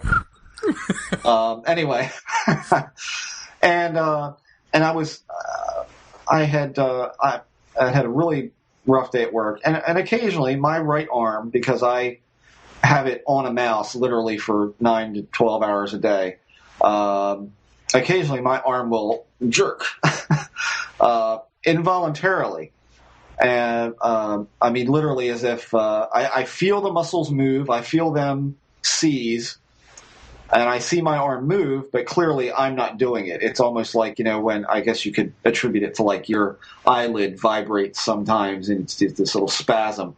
Does it feel almost not spasm-like, but does it have that same kind of quality to you when you move or do these movements? Is it that kind of thing where if your eyes were shut, you wouldn't exactly know what your hands were doing? If my eyes were shut, I wouldn't know what my hands were doing? What do you mean? Would you... I mean, I often do this stuff. It often shuts my eyes and then does this stuff, so I don't know. I guess what I'm asking is, what is the sensation of your arms moving, and yet the typical feeling of raising your arm is not there? Well, is it there? No. You ever have, like, maybe your toes or a muscle or something seize up, almost like a Charlie horse or something, or if you get dehydrated and you can feel like your leg's starting to twist up and you have to like get up and stomp it out. I don't know. If anyone's ever had those types of sensations, it's not the pain of the actual twisting, but the sensation just before that of the thing actually moving. Okay, so it does feel strange in comparison to normal movement. Yeah, it definitely doesn't. The thing that's missing is you can feel that your intention of moving is missing. You said urine. Did the first time that happened ever? Did that frighten you? Yeah, well, when it happened, it frightened me. It felt completely natural as it was going on, but did you jerk out of it and go, "What the fuck"? I mean, did you? No, not immediately. I just went with it because it took me a minute to feel for thought to re-enter, because the first time it happened, it was like this moment of nothingness and then this energy, and so it really took a while to sort of come back to my senses or whatever. But when I did, yeah, I mean, just thinking about it, I thought, what the hell is this? Is this a possession? But I'm thinking it as it's happening, as my sort of head is rotating like an exercise, and realizing that the thought isn't matching the sensation. I mean, it feels completely okay. It's just thought gets in the way, and you think, well, this can't be right, because this isn't what has happened for the rest of my life. And I have jerked out of it for, over the years for that reason, when it starts to feel too possessive, bizarre, something. And the other question I had is that, and I don't know if I've mentioned this on the show or not, but either way, I have a question about it. And it's one I want to throw out to listeners as well. A while back, I told you about binaural beats, and I actually gave you, 2 or 3 of them to put headsets on. You had your own really bizarre reaction to those. I'm actively looking for someone right now who has worked scientifically in binaural beats. And for those people who don't know what it is, it's a tone in one ear and another tone of a different frequency in the other. And when you listen to them separately, they are solid tones. When you put headphones on each ear and they're separated into a right and left channel, you get a whoop, whoop, whoop, whoop, whoop, whoop sound, which is your brain actually doing that. It's not the audio that's coming out of it. I had downloaded these a really long time ago, probably close to a year ago. They were on my iPod, and I was bored as hell on a Sunday afternoon some weeks ago, and I put them on, and I put one on that I actually sent to Jeremy called Chakra, of all things, which I have absolutely no knowledge or real belief in. But I put it on my head, and I was listening to it. And throughout the entire thing, the tones change in pitch, but they do not change or they do not add anything in them. There's no static. There's no voices or music or anything like that. It's strictly this very even tone that can rise and lower in pitch. During the time that I had them on, which was probably about no more than 15 to 20 minutes, I began to hear very strange music, which I have heard in some encounter experiences, some just before encounter experiences that are, it seems, rather distant, high-pitched, I don't know if I want to say flute-ish, but sort of... Tinkly, like a toy piano? Kind of, but more sustained than a toy piano. Longer notes, I should say, trailing notes. And I also heard what sounded like the voice, which is that distant CB radio with a bit of, people who play guitar, listen to, or into audio stuff will know what I mean when I say an octave divider type of sound, where you've got a really high voice and a really low voice in unison, along with a lot of static kind of added. And I heard that voice very faintly, but I did hear it. And I didn't hear words, but I just heard, that kind of almost gibberish type of sound. And I found that when I opened my eyes and I said, what is that? I began to try and listen for it. I couldn't hear it. Excuse me. It almost was if when I was in that meditative state or that staring state of just listening to the tone, boo, boo, boo, boo, boo, boo. That was when I heard it in peripheral audio. And I took them off because, frankly, the tone somehow, after a certain point of hearing the strange music, the voice, other voices, what sounded like a party upstairs, lots of people, I began to hear not just the right and left tone reverberating in my skull, but actually hearing a separate tone that sounded like it was right in the middle of my forehead, which was like a boo. And once that happened... That would be a chakra, Jeff. Well, once I heard that, I took them off. And if anybody out there downloads a binaural beat, and maybe I'll put a link up on the message board, watch what happens when you take the headphones off. Which will really freak you out because every bit of sound in the room, such as a ceiling fan or an air conditioner, will sound like this. Which is real weird. And it only lasts for about 5 minutes, but that'll freak you right the hell out. So I'm curious for listeners, what do they think of binaural beats? Because we're going to try and get somebody on the show to talk about this stuff. I found it really interesting, albeit a little bit scary. I certainly wouldn't be afraid to do it again. I have done it again since then, and I'm frequently interrupted by the dog or my son.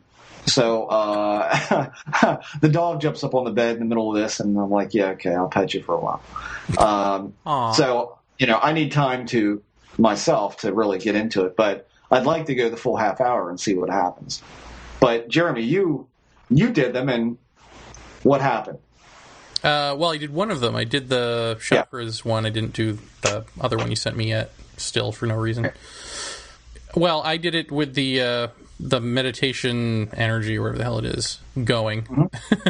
And it just went crazy. It just had a field day with it. And sort of some of the stuff that I've told you about, where the room becomes sort of thick with, I don't even know, energy, for lack of a better term, thick with lights, blacks, whites, sometimes reds, to the extent that you can... wave your hand in front of your face and it will leave a streak in front of your eyes. That happened. I did it twice. The second time I did it as I was like conking out, and I did it with crappy headphones, which I shouldn't have done, with the fan on, which I feel like I probably shouldn't have done. I feel like I had too much blocking out the actual tones, but that time I did hear music faintly, which sounded like a toy piano or something, like almost an out-of-tune kid's piano or something. But yeah, you're right. I mean, when you take them off, it's like real sounds are screwed up for a little bit, which is kind of fun. Yeah. And I don't remember the first time. I don't remember what I do. I just remember the meditation energy going haywire, and but I don't remember all of what happened, other than the thickness of the room. I don't remember. Okay. I don't remember exactly what you told me. I know it. You said that the meditation thing just really kind of freaked at it. There's a new thing going on now, which is like this isn't even when I haven't activated this thing on my own in, I don't know, weeks, I guess. But now, like, if I shut my eyes, and this has happened before, but now it's happening often, so that's like noticeable, and I wonder where it's going. If I shut my eyes, it will be bright white, and to the extent that I think there's got to be someone shining a light in the room, and I'll open my eyes and it'll be dark. My windows don't go out to a road, but for some reason in my head I'm like, well, that's got to be streetcars, which is just preposterous. And then I'll open my eyes, and of course, there's nothing there. And this just constantly happens. And what's not happening? Oh, 11:11. Look at that. So anyway, and that happens too. Right. So I don't know what that is. I don't know if that's evolving into something. I just know that it's happening a lot now, where I don't even have to be sleeping. I can just be lying there, sitting there, whatever, and shut my eyes for a minute, and suddenly a bright white light goes on, and now I can't sleep or rest. I've got to open my eyes. Oh, that's nice. Yeah, but it's in my head. And here's something else I forgot to mention about the binaural stuff, is that I went online because I was really curious. Did other people hear voices and strange music and all that kind of stuff? And in fact, yes, they do.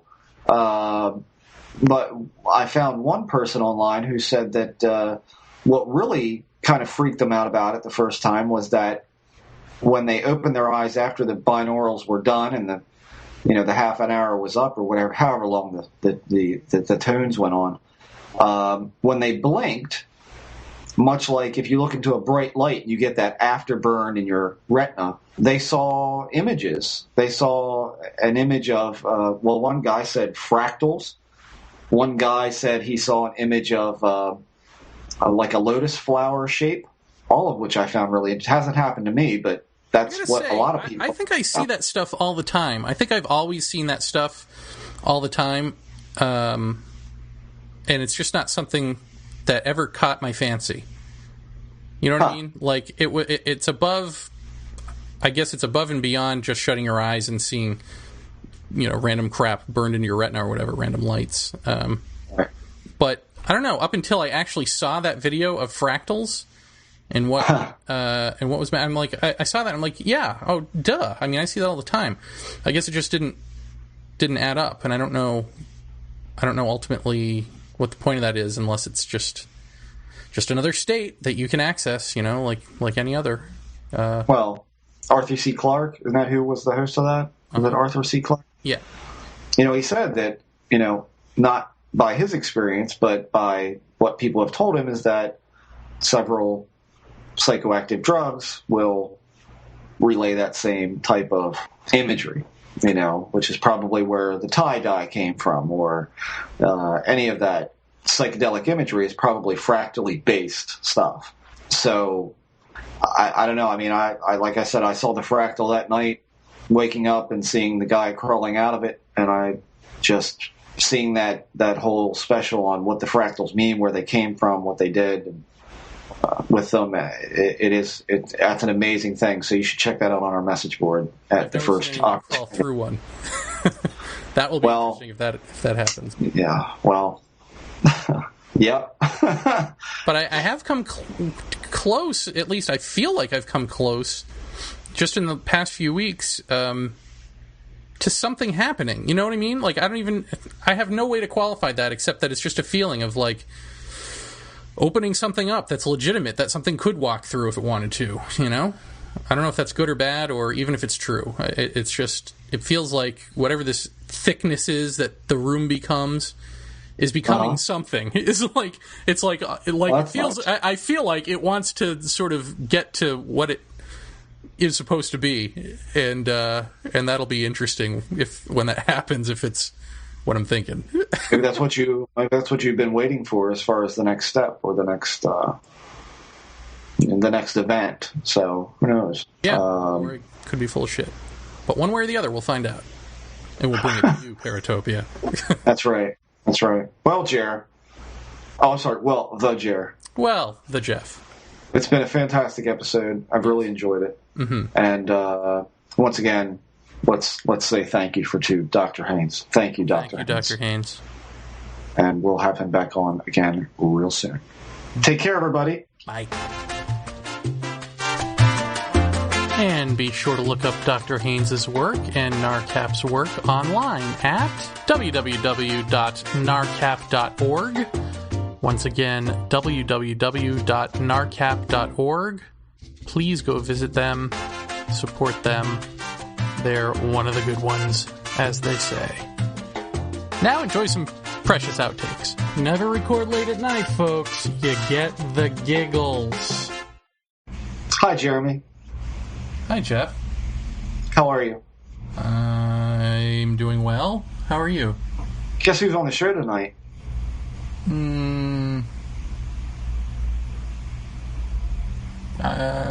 Walter Starkey? No, nobody would have him on. Who? Can we keep that, please?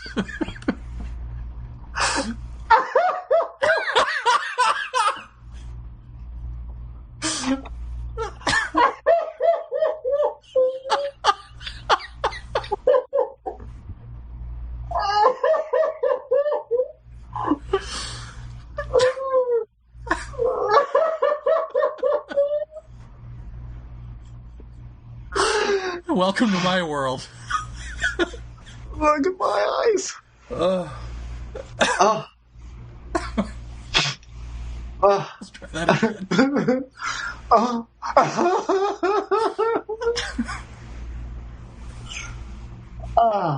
3, 2, 1. Hey, Paratopia, it's Jeff and Jeremy here. Jeremy, how are you?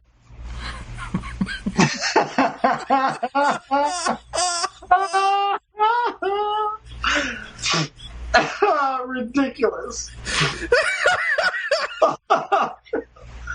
All right. Let's do this. Well, come meet them and see them. Okay. Well, come meet them and see them.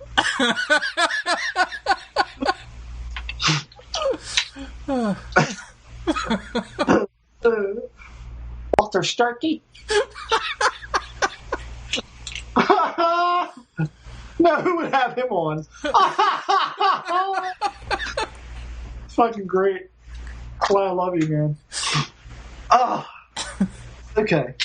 3, 2, 1. Hey, Paratopia, it's Jeff and Jeremy here with yet another, what, Jeremy? Great show? Dare I say great show? I'll say it. Exciting episode. Yes. Our guest tonight, Dr. Richard F. Haines. Richard Haines. I wonder what his background is. Well, here is the read of the very long bio, because we're not dealing with chicken feed here, folks. That's right. We have on the good people. We're the platinum standard, after all.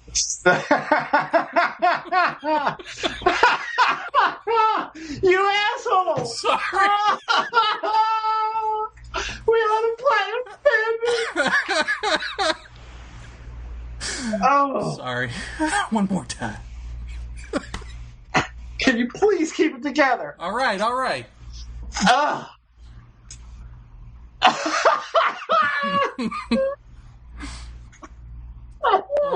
Webcam, you will be my downfall.